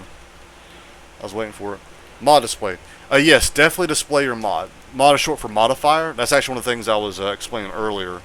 I'll ask. Yeah, ask Skittles if she'll stream it. If she says yes, then yeah, definitely set your alarm.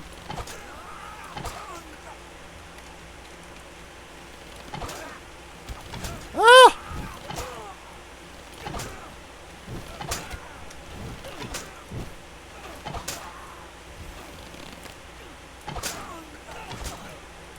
Stamina. Oh, I'm out of stamina. That's not good.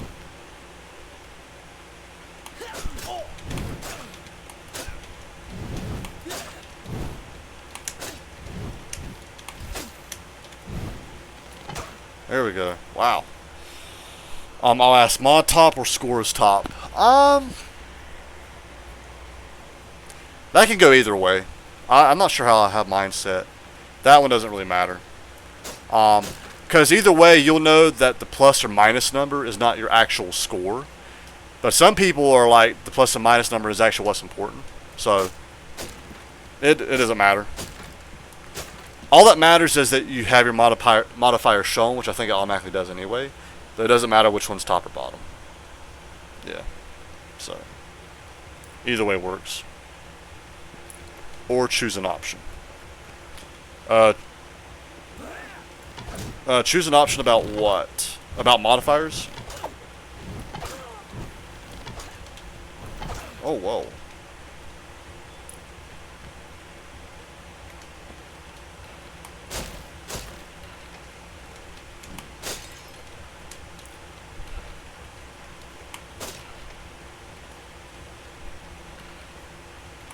Does that guy know I'm here? I don't think so.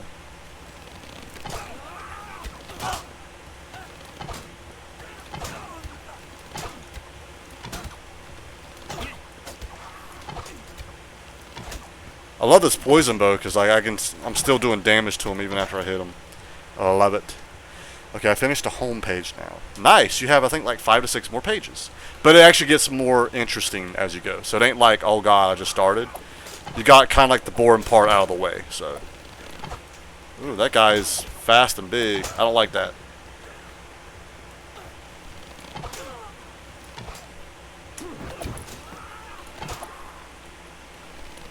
Not enough stamina. Oh my god. Eh.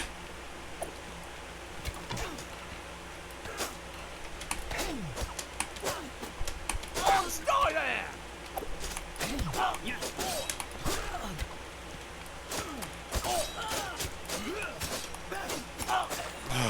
Wow. Or choose an option plus and minus. Okay, I finished the homepage now. Race sources. You're on the next page, right? What are the options for race sources? Because it's been a while since I've been on that page.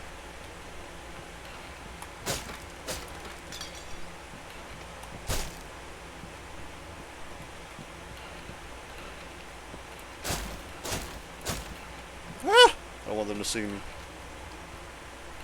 Here we go.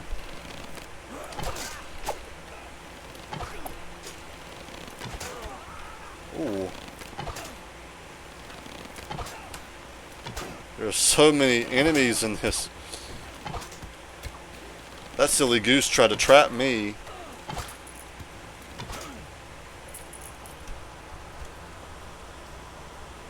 But yeah, are you asking which race you want to be, or like race sources? If you're talking about race sources, I would go basic.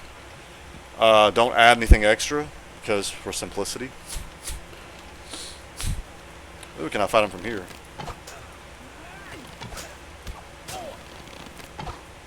Oh, I missed.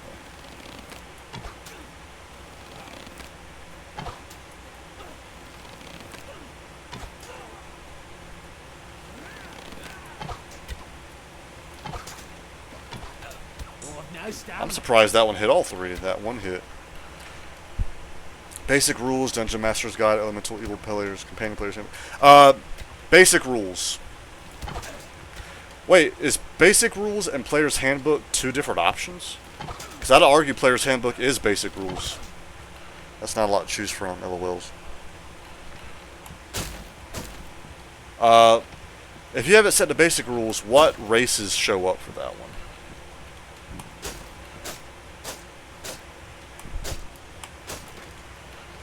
I guess.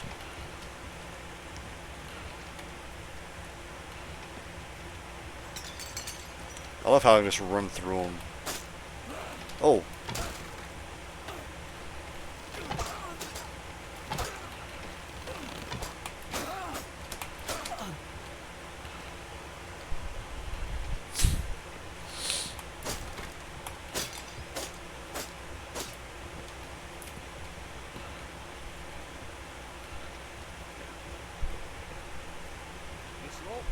It's locked. Okay, so I have to go up now. I'll go up past. Oh, I didn't even go through here. Interesting.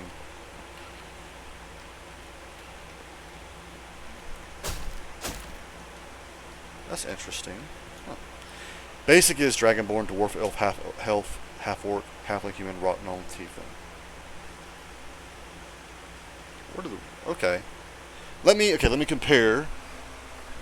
If you dare. Okay, let's see. Now I'm going off of the Player's Handbook, but I feel like Basic Rules and Player's Handbook is the same thing. So it's weird that there are two different options.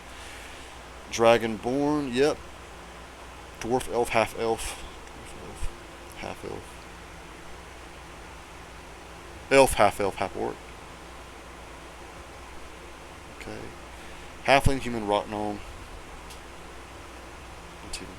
Oh, no, that's correct.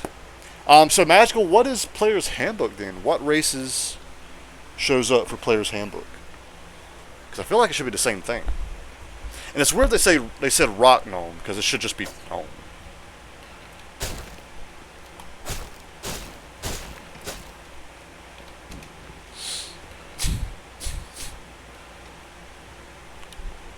The same. Okay, yeah, I was like, it should be the same. But yeah, stick with that.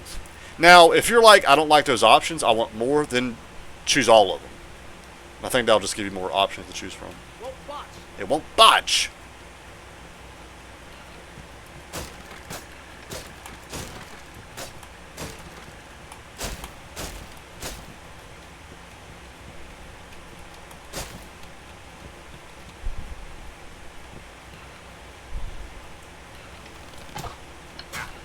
Dang it. Woo! Okay, so I can trigger it. Oh, a birdie. And what source are you using for that one, Magical?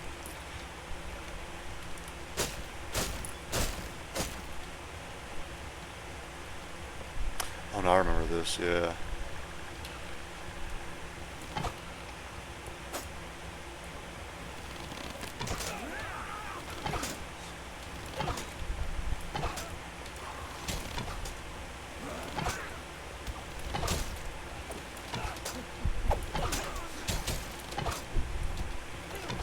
That silly goose. Elemental Evil Player's Companion. Oh yeah, that's one of the extra stuff. Actually, yeah, Magical. Actually, this is probably better. Yeah, look through all of them to see if you really like one. I'd highly recommend either Basic Rules or Player's Handbook because it's the same thing. But if you don't like any of those choices and you want something else, then yeah.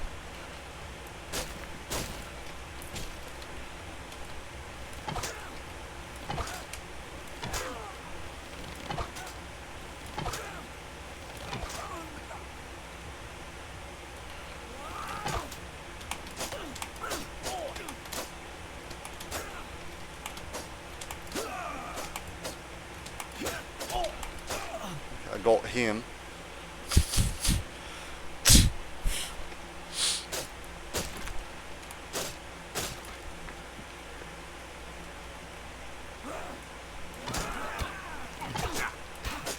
Oh, I'm about to die. I do not want that.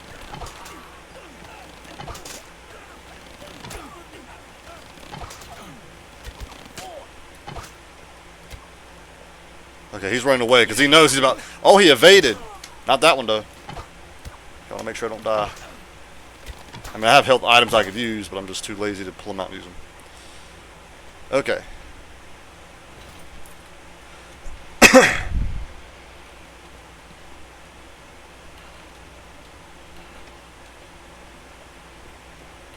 Okay, so I went...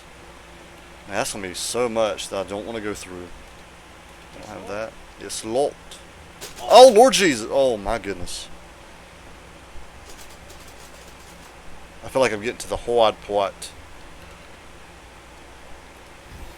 Yep, he saw me. Look at that bubble just moving. What's that even mean?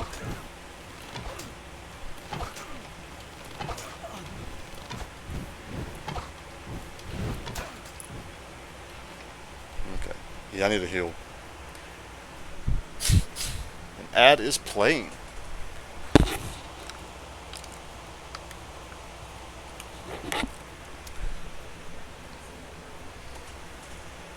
I'm gonna check something real quick.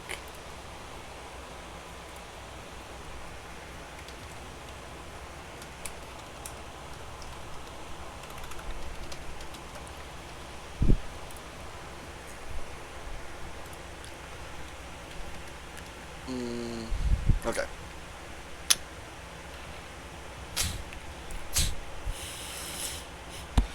Got a little my nose.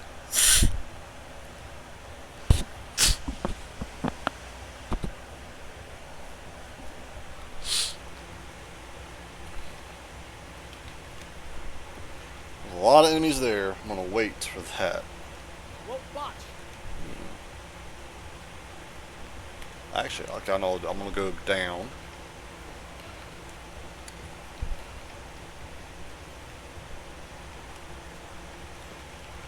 How do Skittles have a Kitsune, etc., and I don't?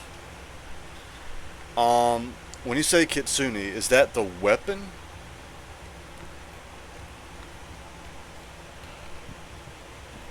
Like, what do you mean by that? Oh my god, I have to go through this? Oh my god. Yes, die! Go through there.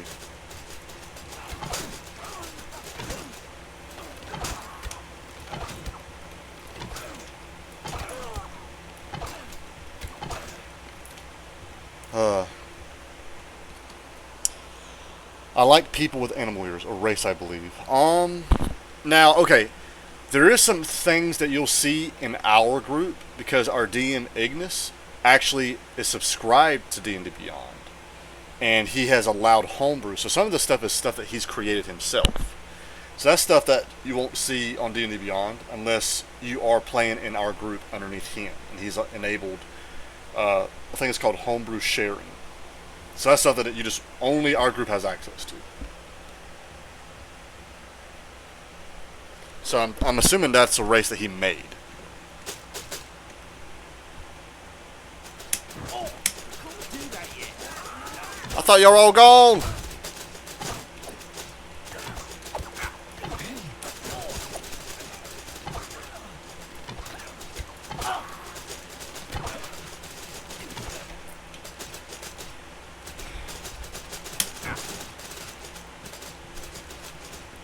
How do I use a potion? I don't remember.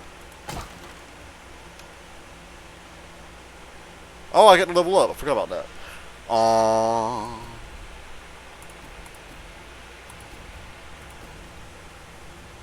No, controls. That's what I'm trying to do. Controls. Options. Controls.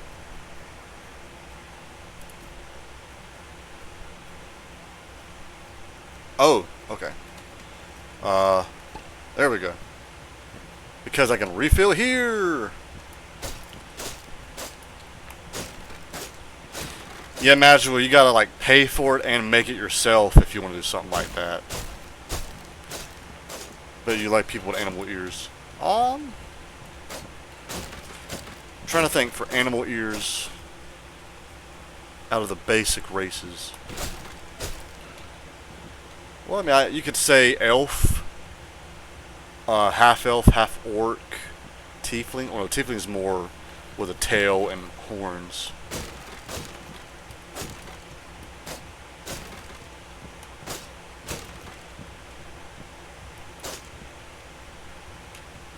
still got to use that one day just to know like what it is.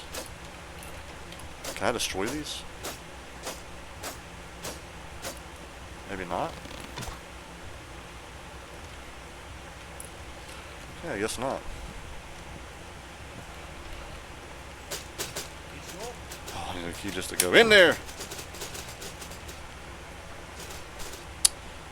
Alright, let's see.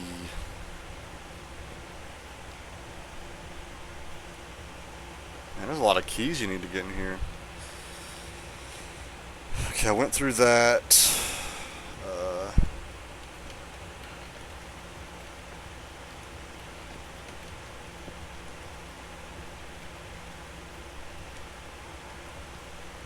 Well, bot. Wow.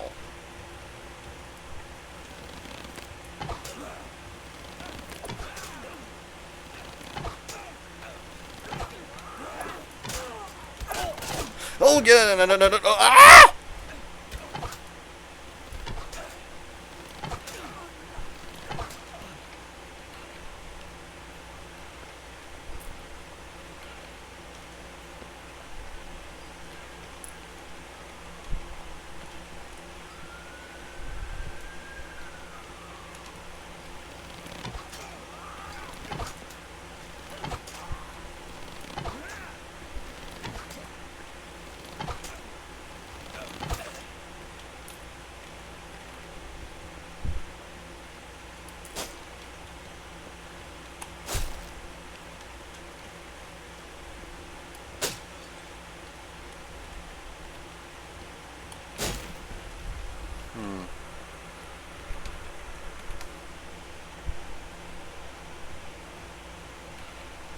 Okay, so...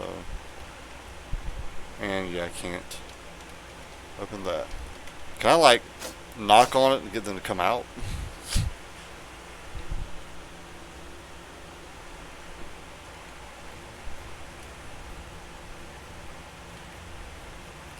Man, I am not looking forward to that part.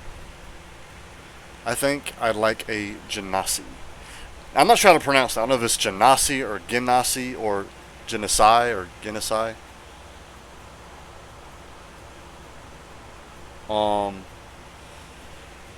Actually, 2 nights ago, he brought in a new character just for one session. It was an air Genasi. So that was pretty cool. Now remember, this is also just race. Race is important, but class is even more important. What's funny is I'm acting like a rogue right now. I'm kind of sneaking around. Oh, Lord Jesus.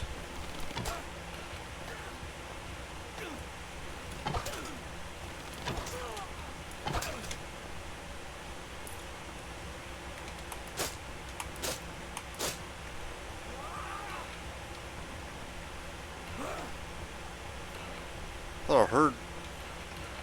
Okay. Can't go that way.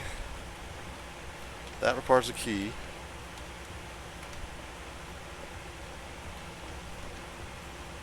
Wait. Is there a button down here, maybe?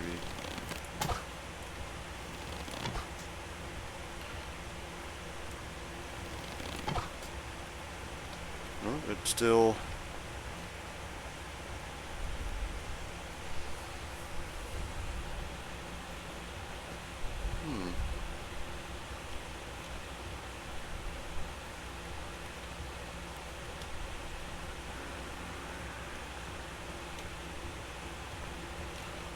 Hearing doors open and close, but man, I'm not sure. Oh, wait, up there. Maybe I can go that way.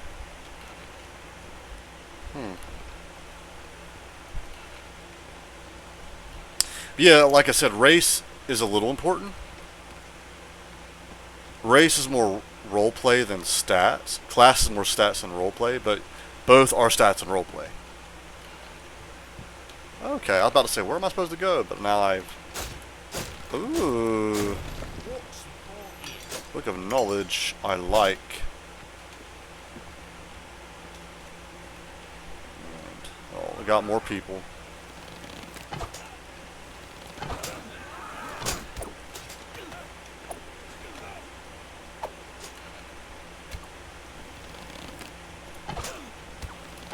So I'm gonna get them all together. I can hit them all at once. Like that. Awesome, awesome.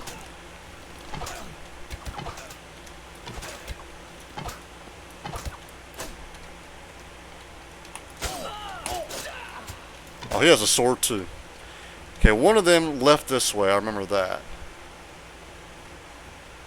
Where the heck did you go? Oh my god.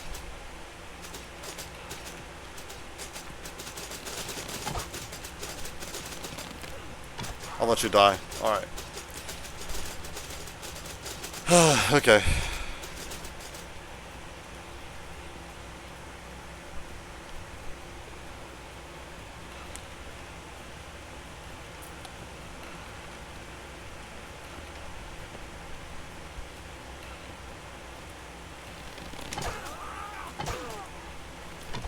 Ah. Oh wow, he evaded that. There we go. So they have a chance to evade.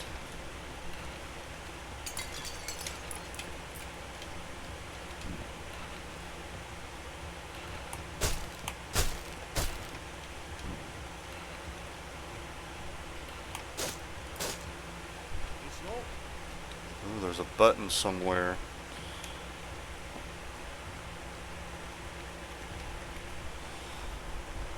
I want to...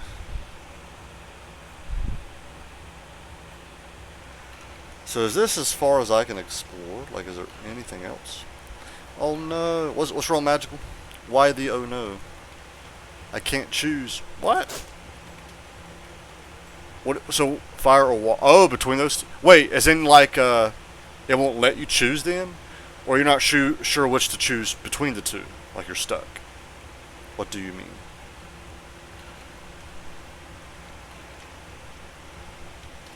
Ooh. I could do this, but that's gonna take a while.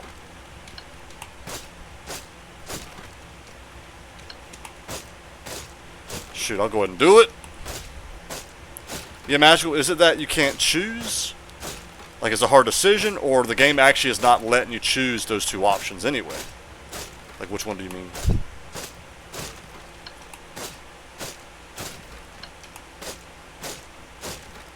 Okay. I can't go in there. I like them both. I like the thought of fire, but water sounds so freeing. Oh, so the game lets you choose those two. You're just not sure which of those two to choose. I got you.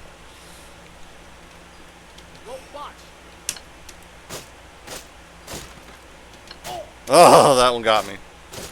Well, because of that, I am not going to risk doing that again.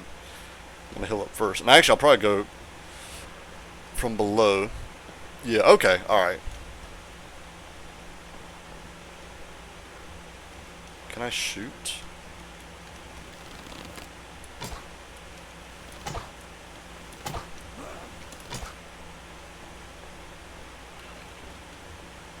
Alright, so if I can do this.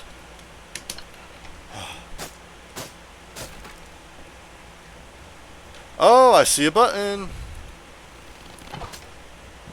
Yay! You disabled this. Ooh. Ooh, Velvet Slippers of Fortification. I actually have something a little better. Like Earth sounds like the only good one. Yes, water sounds so calming, even though I like fire more than water. Fire has extreme anger issues. Yeah, fire just seems more like violent and aggressive.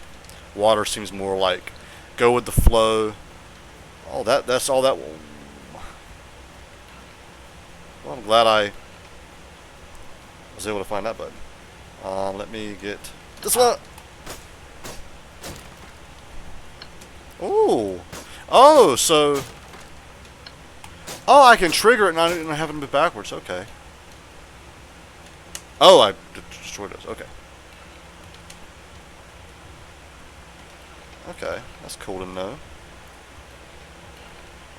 So actually, Magical, go ahead and explain to me what you're imagining for your character, because then I could probably help you determine a racing class for it, if you don't mind.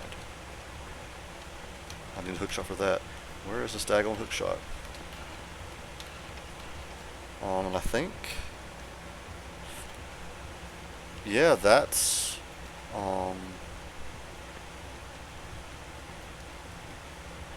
Yeah, I've explored the whole floor now. And I know if I take a while, then they'll start to respawn enemies and stuff. And like that.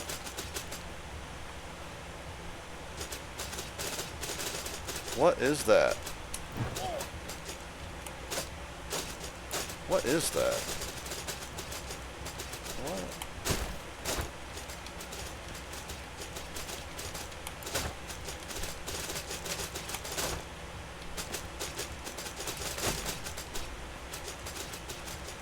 Oh, no, I missed something over here.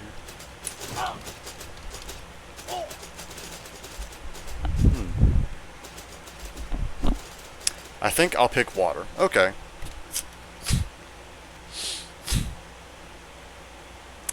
I think that's everything I can choose from in here without keys and the hook shot. Actually, there's a button here. Oh no, that's the door for the button. Yeah, I think that's everything. I realized I have three or my four created D&D characters are half something. But really, Allie, what all are they half of? One of mine is Hugs. He's half orc. Okay, class. What's class? Probably something important. So many choices. Okay, class, I'd argue, is more important than race. Class is pretty much like how you, in combat, how you fight. For example, actually, if you want real quick, I can go off of the, actually, yeah. How about this, Magical? I can explain each race and class real quick for you. How about that? Off of the player's handbook. I almost hit my eye. Alright, so we'll go off a race real quick, even though you've kind of already chosen your race. Dwarf. Dwarf is really short, but they are tough and strong. These guys are big into, like, smithing metal. They love gold. They love alcohol. They're usually, like, aggressive, like that kind of thing, but they're actually kind, and they're usually good.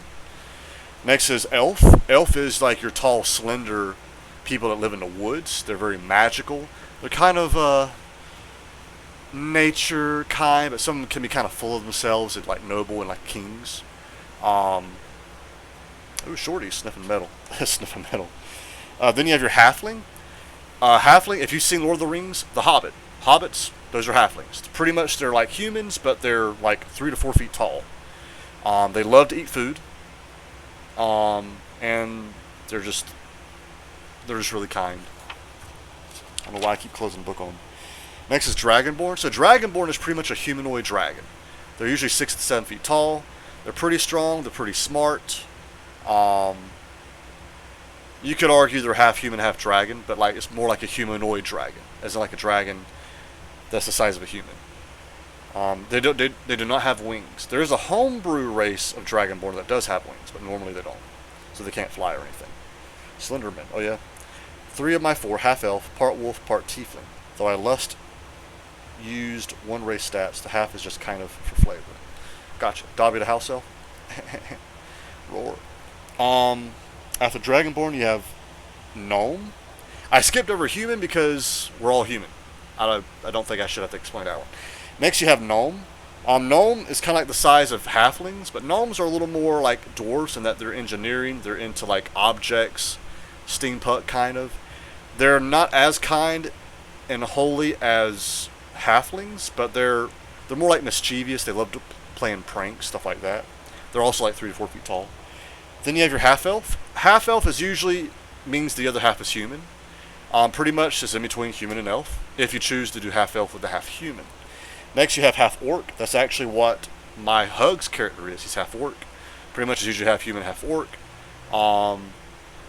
Orc, you don't get full orc as a class or as a race unless you do homebrew or like other special stuff.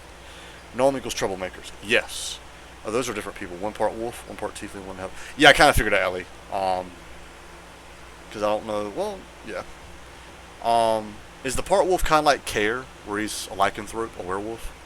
Or is your character actually like half wolf?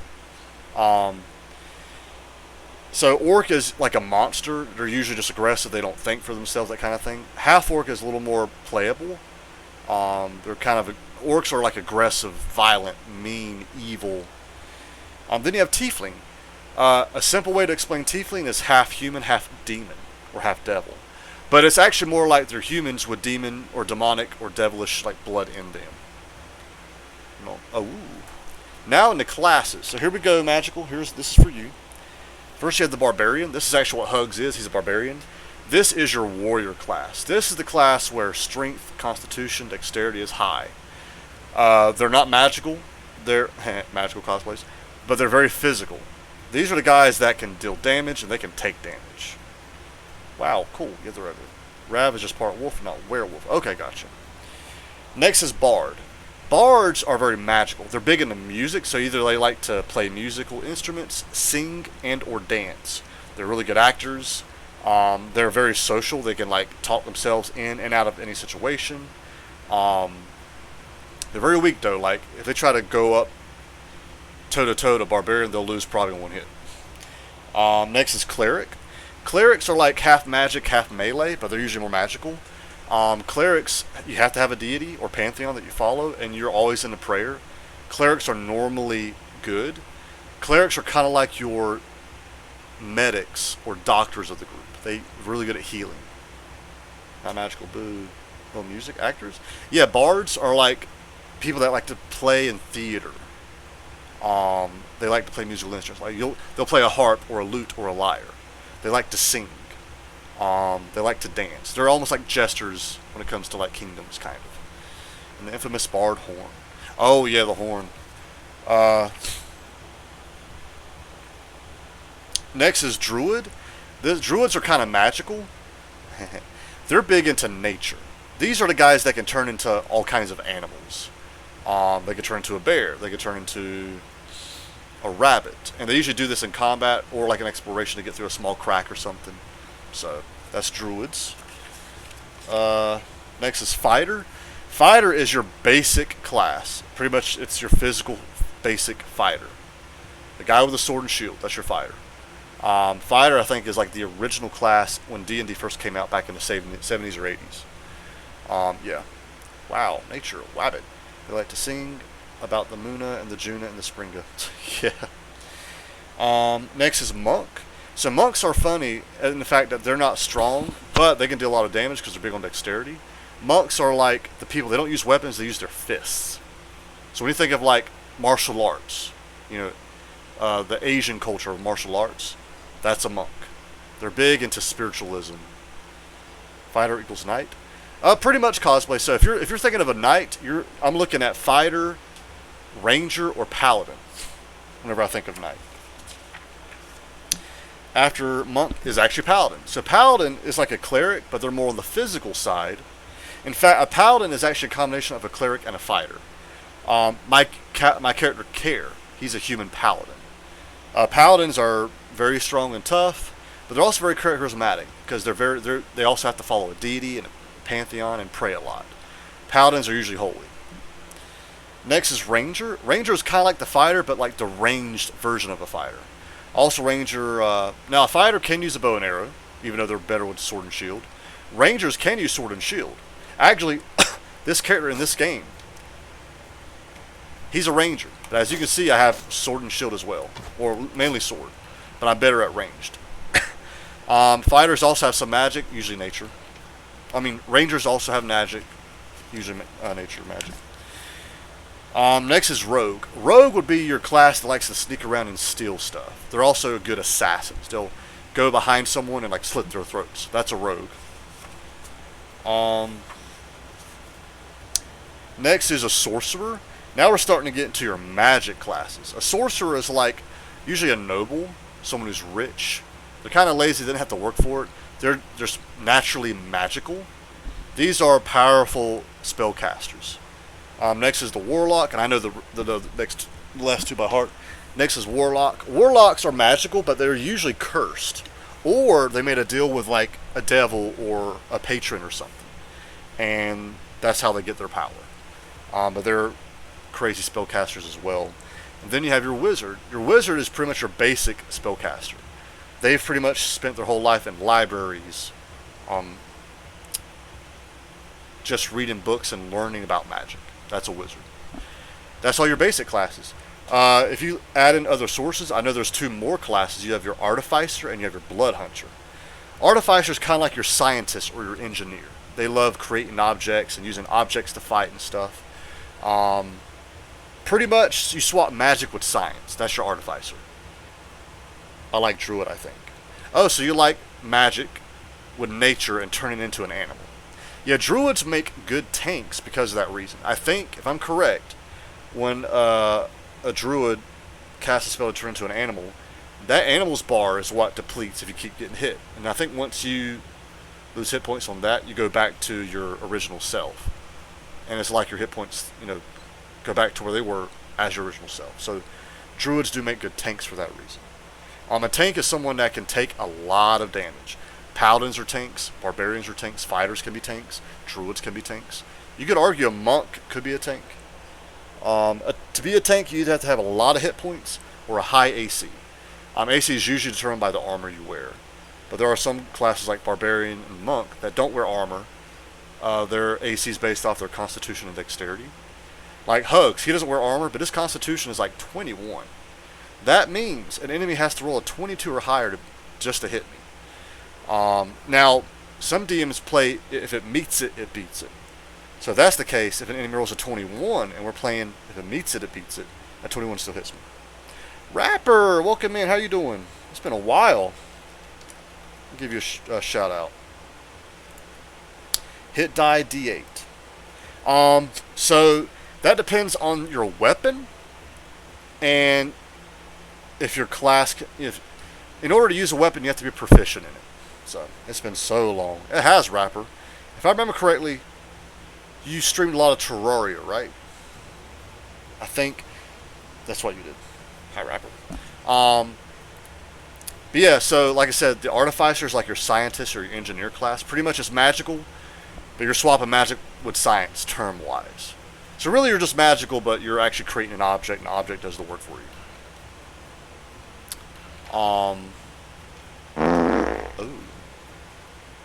And Blood Hunter is one I'm still not sure about myself that much either.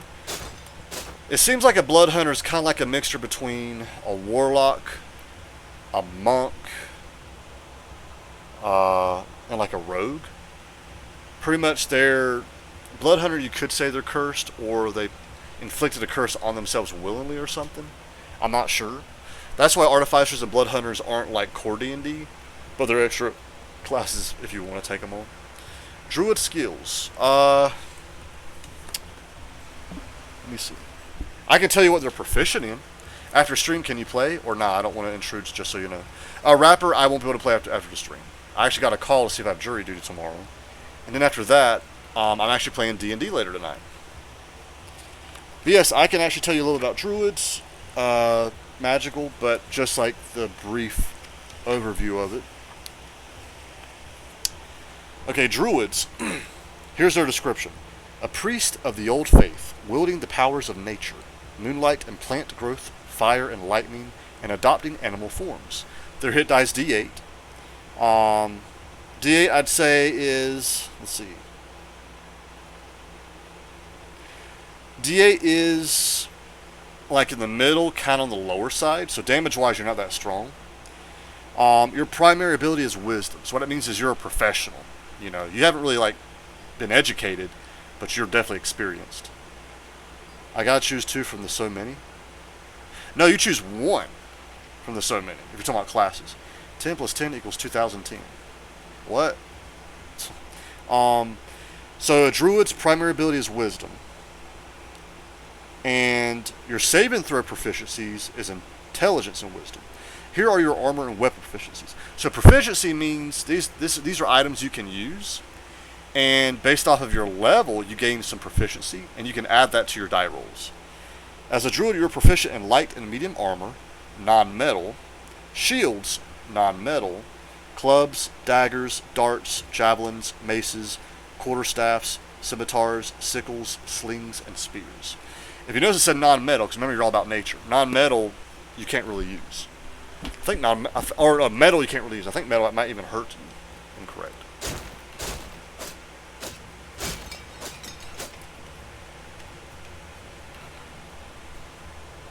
Oh, hydrate. Okay, I got you. Bro, you're awesome, and hope you have a great day. I appreciate it, Rapper. I feel bad because I can't play with you after this, but maybe in the future. I have a lot of stuff coming up in life in general, so actually I'll go ahead and announce it here. I gotta announce it in my Discord and announce it in my Twitter. Oh, I think it just left. It went from 9 to 8 viewers. Oh, it's okay, sweet. For the whole month of October, I am streaming just horror games, and I plan to stream a lot every day except for Sundays. It's possible I might do 1 to 2 streams a day, and each stream is going to be at least 4 hours. What's your Discord? A rapper, I don't know if you're on your phone or a computer, but it should be below my stream. There should be a link to my Discord.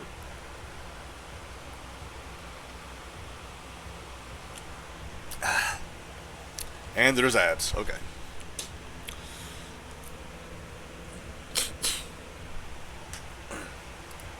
Alright. Bro, yeah.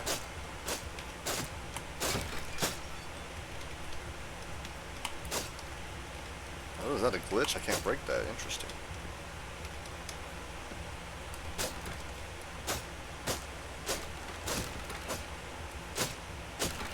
Isn't there a... magical, there's not. I need to set that up. Actually, let me see. Whatever you said, say it again. I got stuck in that. Oh, it's fine, rapper. And in magical, if you want to know all my commands, do this. In rapper, I was saying my Discord link should be below my stream. You just click it and it should take you to my Discord. I'll have to verify you, but that's definitely how you can do it.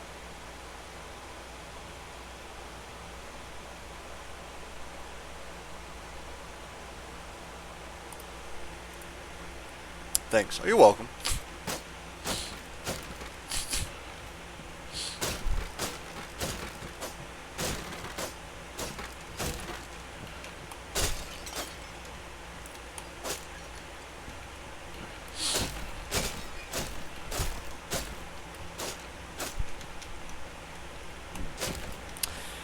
Yeah, I don't know which 2 druid skills are good. Oh, you're asking what profi... Okay. Name off all the skills. I can help you with that. Now I know what you mean. Which skills? Okay. Name off all the skills you can choose from, and I'll try to help you out. And actually, I probably should go through that as well. Explain like all the skills.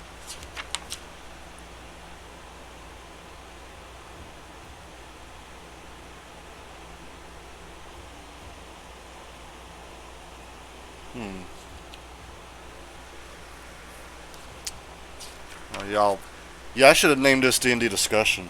I actually might do that one day. I might actually stream a just chatting stream and just explain D&D. I think that'd be a good idea.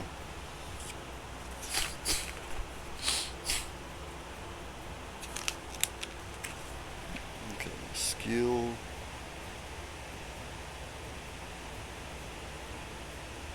Ability check. Okay. Arcana, animal handling, insight, medicine, nature, perception, religion, and survival. Let me look up something real quick. 7, 12 to 13, 173. Okay. 173 is most likely it.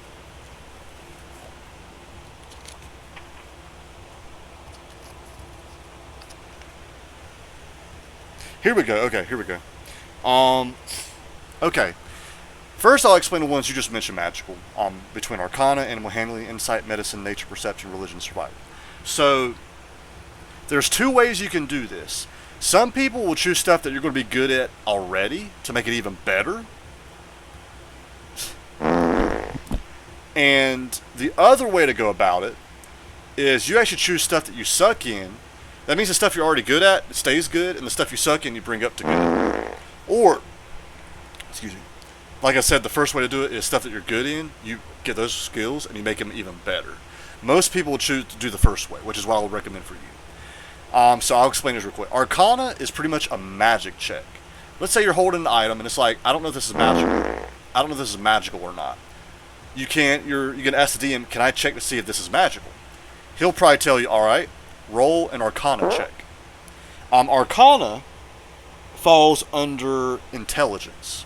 So if you have a low intelligence score, Well, magical, you haven't done your ability scores yet, so that's why. But if you have a low intelligence score, your Arcana's not going to be that great.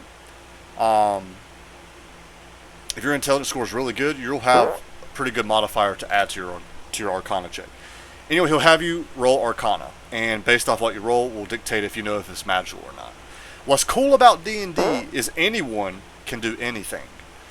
Skittles' character, her name is Arwen. She's a bard. She's weak, but she actually asked, "Could I bash down this door with my body?" Pretty much, she asked to tackle a door to break through it. We were trying to get through it, right?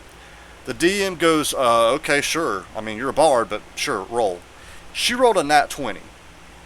We're all like, "What?" And so she did it. She's a bard. Strength is her weakest ability, yet she was able to bust down a door with her body. Now, if she didn't ask that, I was going to have Hugs do it. And if you're really good, the DM could also decide to, you know what, I'm not even going to have you roll. You just do it because you're a big guy. You're a half-orc barbarian, you know. So that's what's cool about D&D. Even if you suck at something, there's still that chance you could excel at it. Even if you're really good at something, there's a chance you could fail. There was one time, I think, as Kair, I had to roll something for strength, right? Which Kair would have win easily. He's very strong. I rolled a nat 1. Not only did I fail at that, I think I tripped. So, yeah. So that's the cool thing about... That's actually why there's die rolls. Because this gives people that suck at something a chance to actually be able to perform it. If they roll nat 20. If you roll nat 1, this gives people that you'd think would have no problem doing it, but they actually fail. So that's another reason why there's die rolls in math. Yeah, Arcana is to see if something's magical, what kind of magic, is it strong magic, stuff like that. You tripped? Yes. So, yeah. Animal handling is exactly what it says, animal handling. Let's say a wild boar comes across y'all and tries to fight you. You could actually do animal handling, and let's say you do well, the DM will have you roll animal handling. Let's say you roll pretty high. You could pet the wild boar and it becomes friendly. You know, something like that. Or you come across a dying deer, you do animal handling, and you comfort the deer before it dies, or you could even kind of heal the deer. So, I would say, as a druid, animal handling is important. So that's definitely one of the skills you should have. Insight. Insight is where, okay, animal handling. Let me go back to that one. Animal handling falls under wisdom. So if you have high wisdom, animal handling will be good. If you have low wisdom, it'll suck. I'm just going to spam poop. Oh yeah, oh my god, bear friend. Ooh.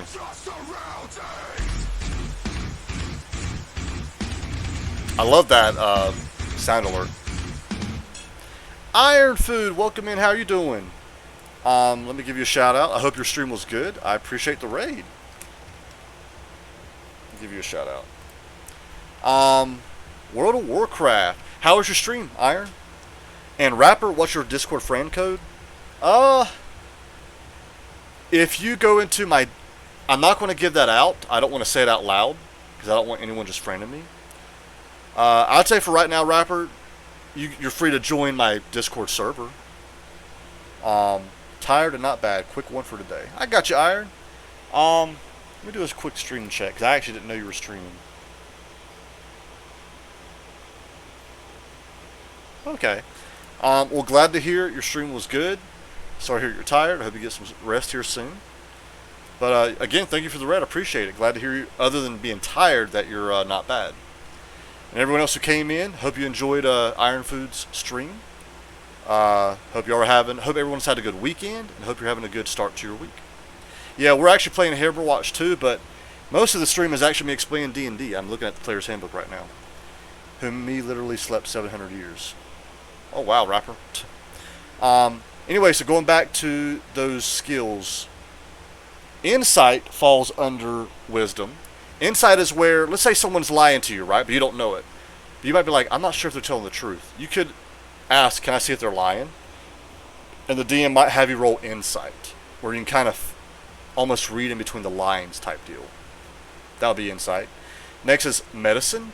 A medicine check is where, for example, and that's another one you could roll. You find a dying deer, you can do a medicine check to try to heal it or save it. Or if you have a friend who's hurting, that's a way you could kind of heal them with. Or a medicine check could also be like, someone's sick, and this is how you figure out what's wrong with them. Next is nature. Nature is another big one I'd probably have you do for a druid. Pretty much, let's say there's berries and you're hungry, you can do a nature check to see if they're poisonous or not. Or let's say there's an animal that you've never seen before, you can do a nature check to see if you know what type of animal it is. Perception, which, okay, medicine falls under wisdom as well.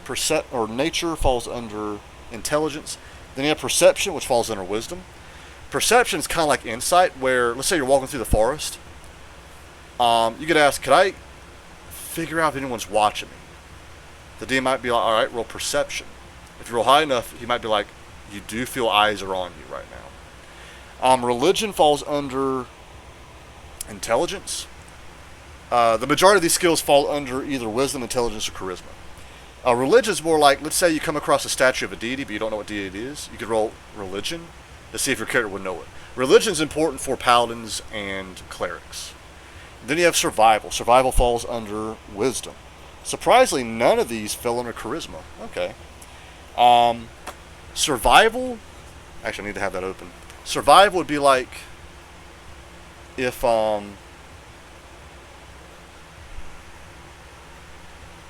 you got to camp out for the night in the woods and you're trying to make a fire or pitch a tent, but you don't have tools and you got to get sticks and like leaves from a tree. You could do survival to see if you do it. If you're hunting like deer, that would fall under survival. So you should totally do a stream just talking about D&D. I should, Allie. I really should. Anyway, real quick, I'll go over the rest of the skills that Magical did not mention earlier. So, athletics. Athletics is the only skill based off strength. Athletics would be like if you're trying to tackle someone. Usually you do this in combat. Or like Arwen did, bust through a door. Which she should not have been able to do that, but she did because she rolled a nat 20. Dexterity has 3 skills based off of it. Acrobatics, sleight of hand, and stealth.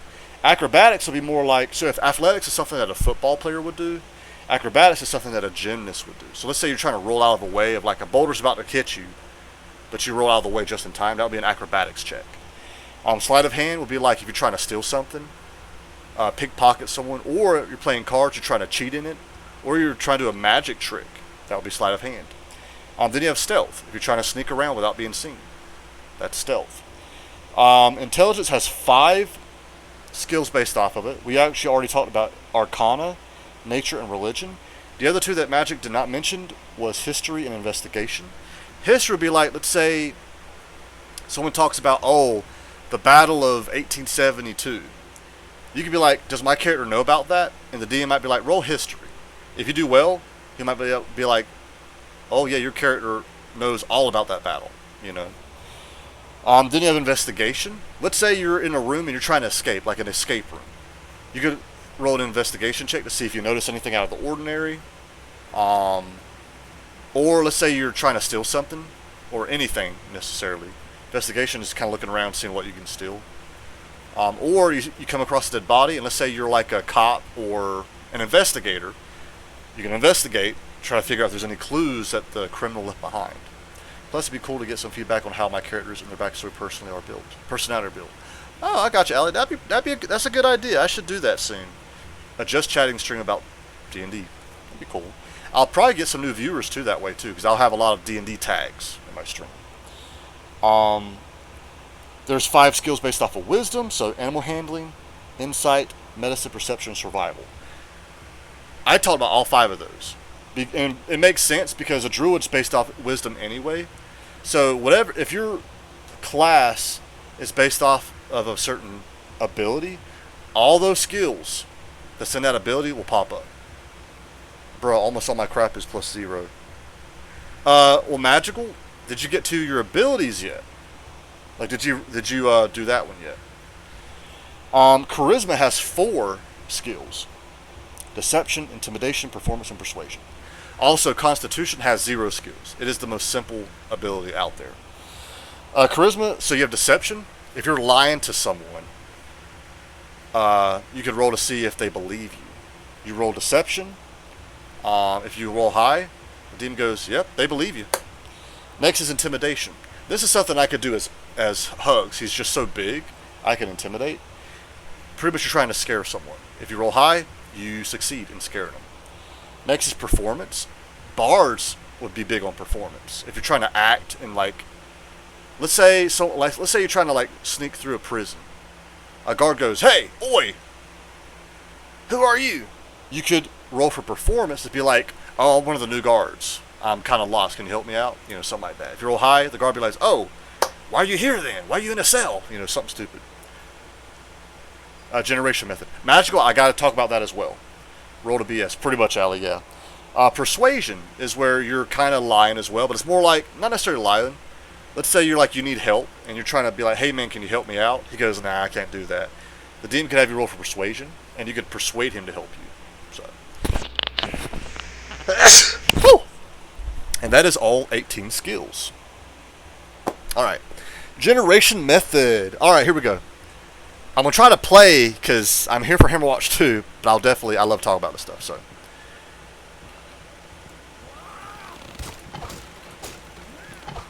Sorry, Magical, let me take care of these guys.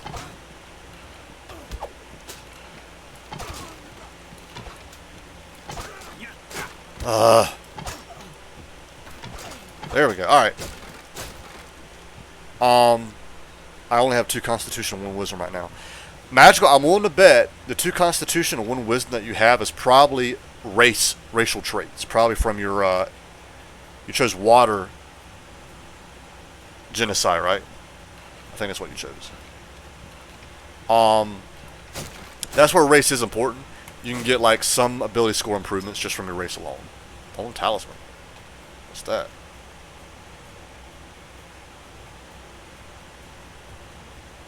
Actually, let me look at all these.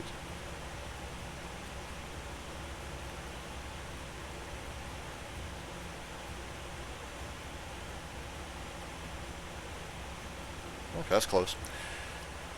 Yep. Is Ignis streaming this game tonight, or is it Skittles? I don't think Ignis is going to stream anymore, because it's kind of hard on him. You know, trying to stream and DM, and play NPCs and all that. Skittles, I don't know. Magical, did you ever ask Skittles if she's streaming tonight? Ooh. Really? There's a dead body skeleton right there. But I can't press F or anything on it. That's weird. Okay. Okay. Yeah. Anyway, generation method. Oh, Magical. Did Skittles say that she is streaming it then? Oh, no man stream. Okay. So there's 3 ways to get your numbers for your abilities. Alright? The first way is standard array. The second way is your point buy system. And your third way is manual roll. Since you're new to D&D, I would highly recommend standard array. Standard array, you're given 6 numbers. 8, 10, 12, 13, 14, and 15. What I would recommend is Google whatever class you're going to be, for example, a druid, and look and see what people recommend. I know for a druid, wisdom should probably be your highest ability. So you put your 15 in your wisdom. I'm not sure. I lurker if I remember to check later. Okay, sweet. What? Uh-oh. What are you saying what to, Magical? Anyway, I would highly recommend for you, because you're new to D&D, choose the standard array. The standard array is the quickest and easiest way. D&D gives you 6 numbers, and you just choose which numbers go to what abilities. I would recommend Googling or checking online. I don't get it already. Uh-oh. No, you gotta choose for it and stuff.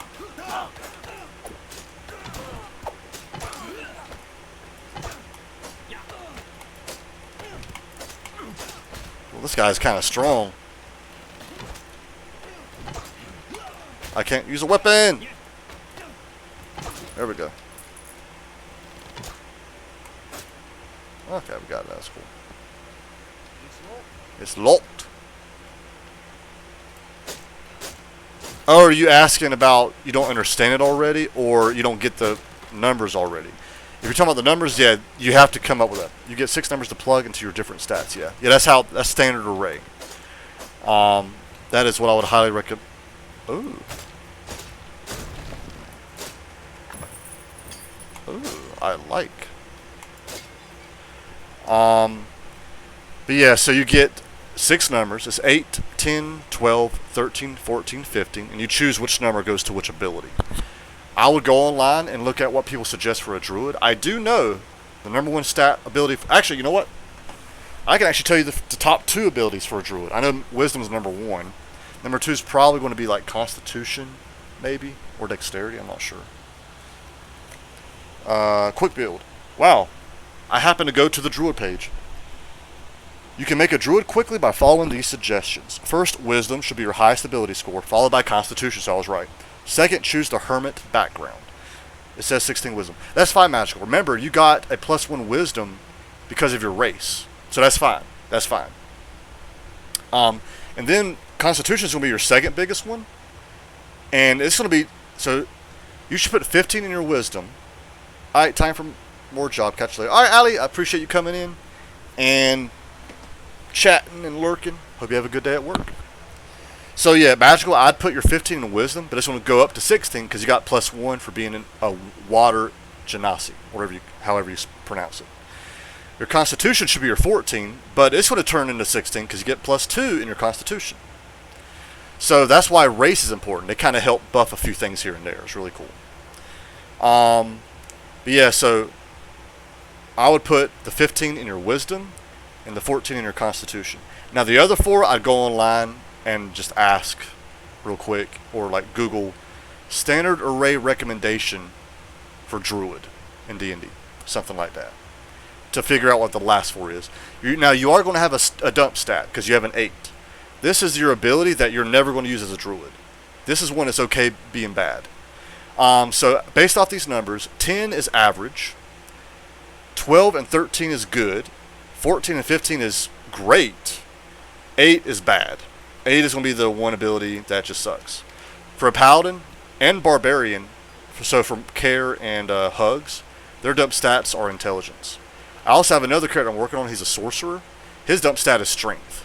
So, but as for those classes, you'll never use those abilities anyway. This ensures you're not a perfect character. You still have some flaws. Oh my god.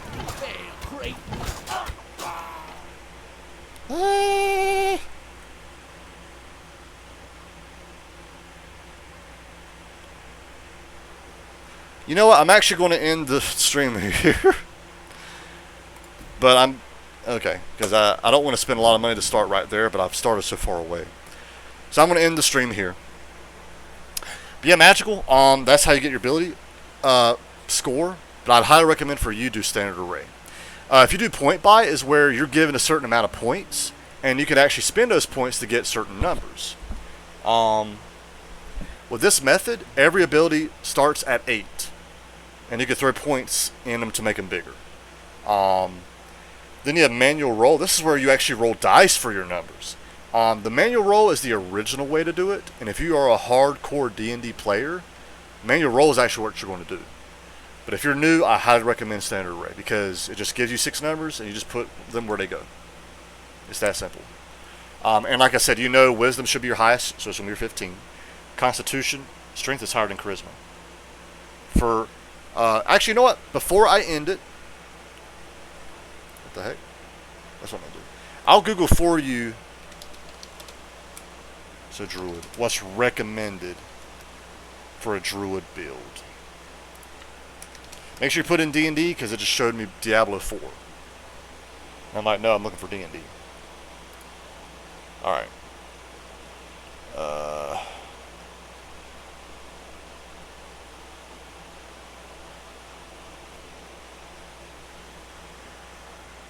Oh, Druids don't have a dump stat. Okay, that's interesting. But there is one that's still going to be worse than the others. Some ability scores are more important than others, while others are essential and a few are optional.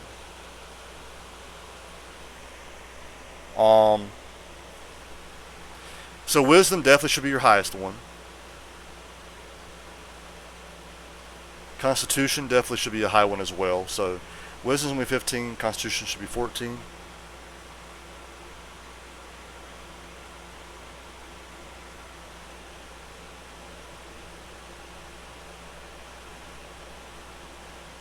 Okay, this is kind of vague. It doesn't really answer my question. So I'm going to do another one.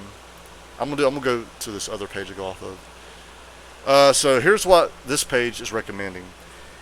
Wisdom should be your 15, Constitution should be your 14, Charisma should be 13, Intelligence should be your 12, Dexterity should be your 10, and Strength should be your 8.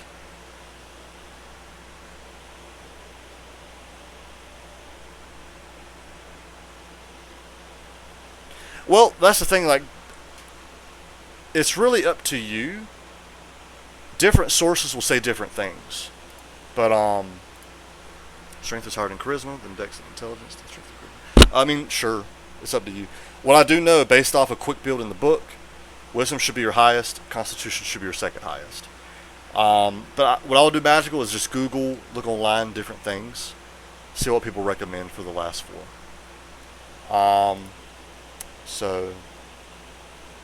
But yeah. Alright, I'm going to end it here. I saw wisdom, constitution, dex, intelligence, strength, charisma. Oh yeah, I mean, that makes sense too. Most classes, if they're magical, will have a magical ability, then physical, then magical, then physical, then magical, then physical. If you're a physical class, it's usually physical, then magical, then physical, then magical, then physical, magical. What is charisma? Charisma is the social ability. Pretty much, bards would have charisma, like high charisma.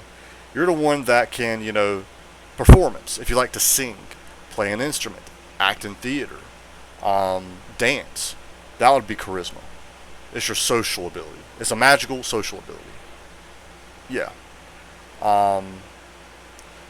This is the one where, like, I know one of the spells that a bard can do in combat is a bard could yell at the enemy, "Your mama's so fat," and say something like that, and the DM will have you roll, like, performance or persuasion or intimidation.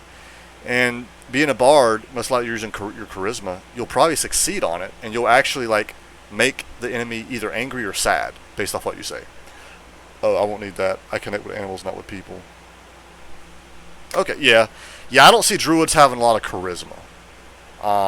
If you're asking for my opinion, I would say probably the two lower stats for a druid would probably be strength and charisma. I don't know which one would be the dump stat. Either one would work. Obviously, the high ones is wisdom and constitution. So pretty much you're wise and you're tough. But I don't see you being strong or social.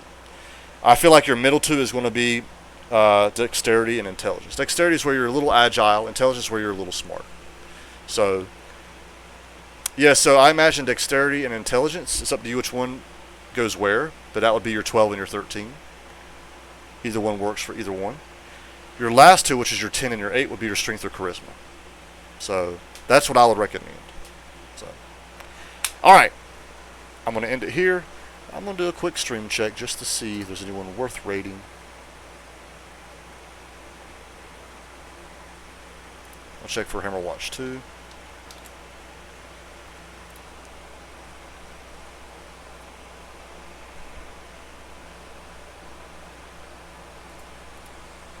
There's one other person streaming Hammerwatch 2, but they are from France. They probably know some English, but yeah.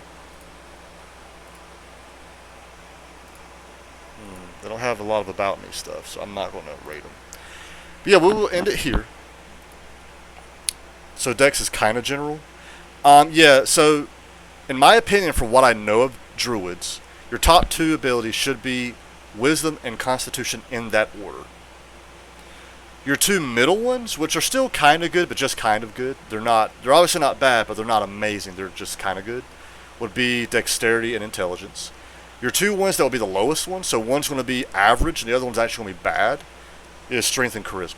So I feel like that's probably a good way to explain a druid. French people don't know English most of the time. Connor, welcome in. I'm actually just about to end my stream. How you doing, Connor? Let me give Connor here a shout out. So Connor is a fairly new streamer. Plays a lot of Fortnite. So if you like Fortnite, definitely give him a check. Also, he does a lot of TikTok. So if you like TikTok, here's Call It Connor. But yeah, Connor, I was actually about to end my stream here. I'm good. How are you? I'm doing pretty good. Can't complain. Okay. I am doing good, but I'm a little frustrated. I'm actually about to end my stream because I got a call about jury duty. I possibly have jury duty tomorrow. So I had to make sure I can't be busy tomorrow for anything. So I'm not streaming tomorrow.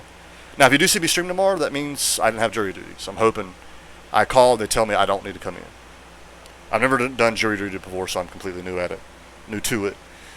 And what I hate about it is I have to call within a certain time window, and it starts today at 5:30. For me, right now, it's 5:04. So I got to do that. Like French people are like British people. Why doesn't everyone speak English? We do. Oh yeah. Oh wow. Hopefully everything goes well. Yeah. Ooh, ad's about to start. I'm gonna snooze because I'm still streaming. So I snoozed the ad for 5 minutes. So ad should not hit anyone. Hopefully. Yeah, Connor, I appreciate it. A part of me is actually okay with it because I actually do love politics and, well, actually, Connor, you know, I love politics. I love law and order, the justice system. Well, not necessarily love it, but I'm interested in it. Bye bye. All right, Magical, you take it easy. Hope you have a good rest of your week. So a part of me is excited. Like if I do have to go, I'm definitely going to pay attention. And it could be my vote that actually helps someone out. I don't know. But at the same time, it's just annoying the fact that they call me in and I have to go in. I hate that. So, but yeah, I'm going to end it here, y'all. I appreciate y'all coming in. Like I said, I hope everyone has had a good weekend, and I hope the beginning of your week, you know, your week started off well. Like I said, Skittles might stream D&D tonight. I don't know. We're playing at 8 p.m. Mountain Standard Time. I think I'll sleep because I got no answer from Skittles. Yeah, Magical, I don't know if Skittles is going to stream it. I know Ignis ain't going to stream it anymore anyway. That's exciting, but definitely a hassle. Yep, actually, Connor, that is exactly how I feel about it. It's half exciting, half hassle. Jessica, hola! Jessica here also likes playing Fortnite. She's, I believe, from Brazil. She doesn't speak a lot of English, but Espanol. Let me give her a shout out. And this is weird, Jessica coming to my streams this late. Normally she streams early. Alright, Magical, you take it easy. Thanks for chatting D&D with me. Bye-bye, Jessica. Yeah, I'm about to head out. But yeah, so a reminder, Portuguese. Yeah, I think actually, if I'm correct, I think people in Brazil actually speak Portuguese, if I'm correct. Because the nation of Portugal was actually west of Spain. Or it's possible I actually have it completely wrong. She is in Portugal, I don't know. But an awesome Fortnite streamer. If you know Spanish and you love Fortnite, definitely check her out. Let's see. So again, a reminder, I got to add it my Twitter and my Discord. For the whole month of October, I plan to stream just horror games. I plan to stream a lot, so every day minus Sundays. Possibly one of the 2 streams a day, 4 hours per stream. I'm going to add a lot of sound alerts, like screams and stuff that'll scare me. I'm going to try to make them all free, so, you know, definitely look forward to that. And what this means is for the whole month of November, I'm not streaming at all. So I'm going to try to double stream October to make up for that. I don't think I'll not stream for the whole month of November, but around 2 to 3 weeks of it. Because I plan to go back to North Carolina. I might even get to see Call It Connor here. But, alright. I'm heading out here. Y'all take it easy.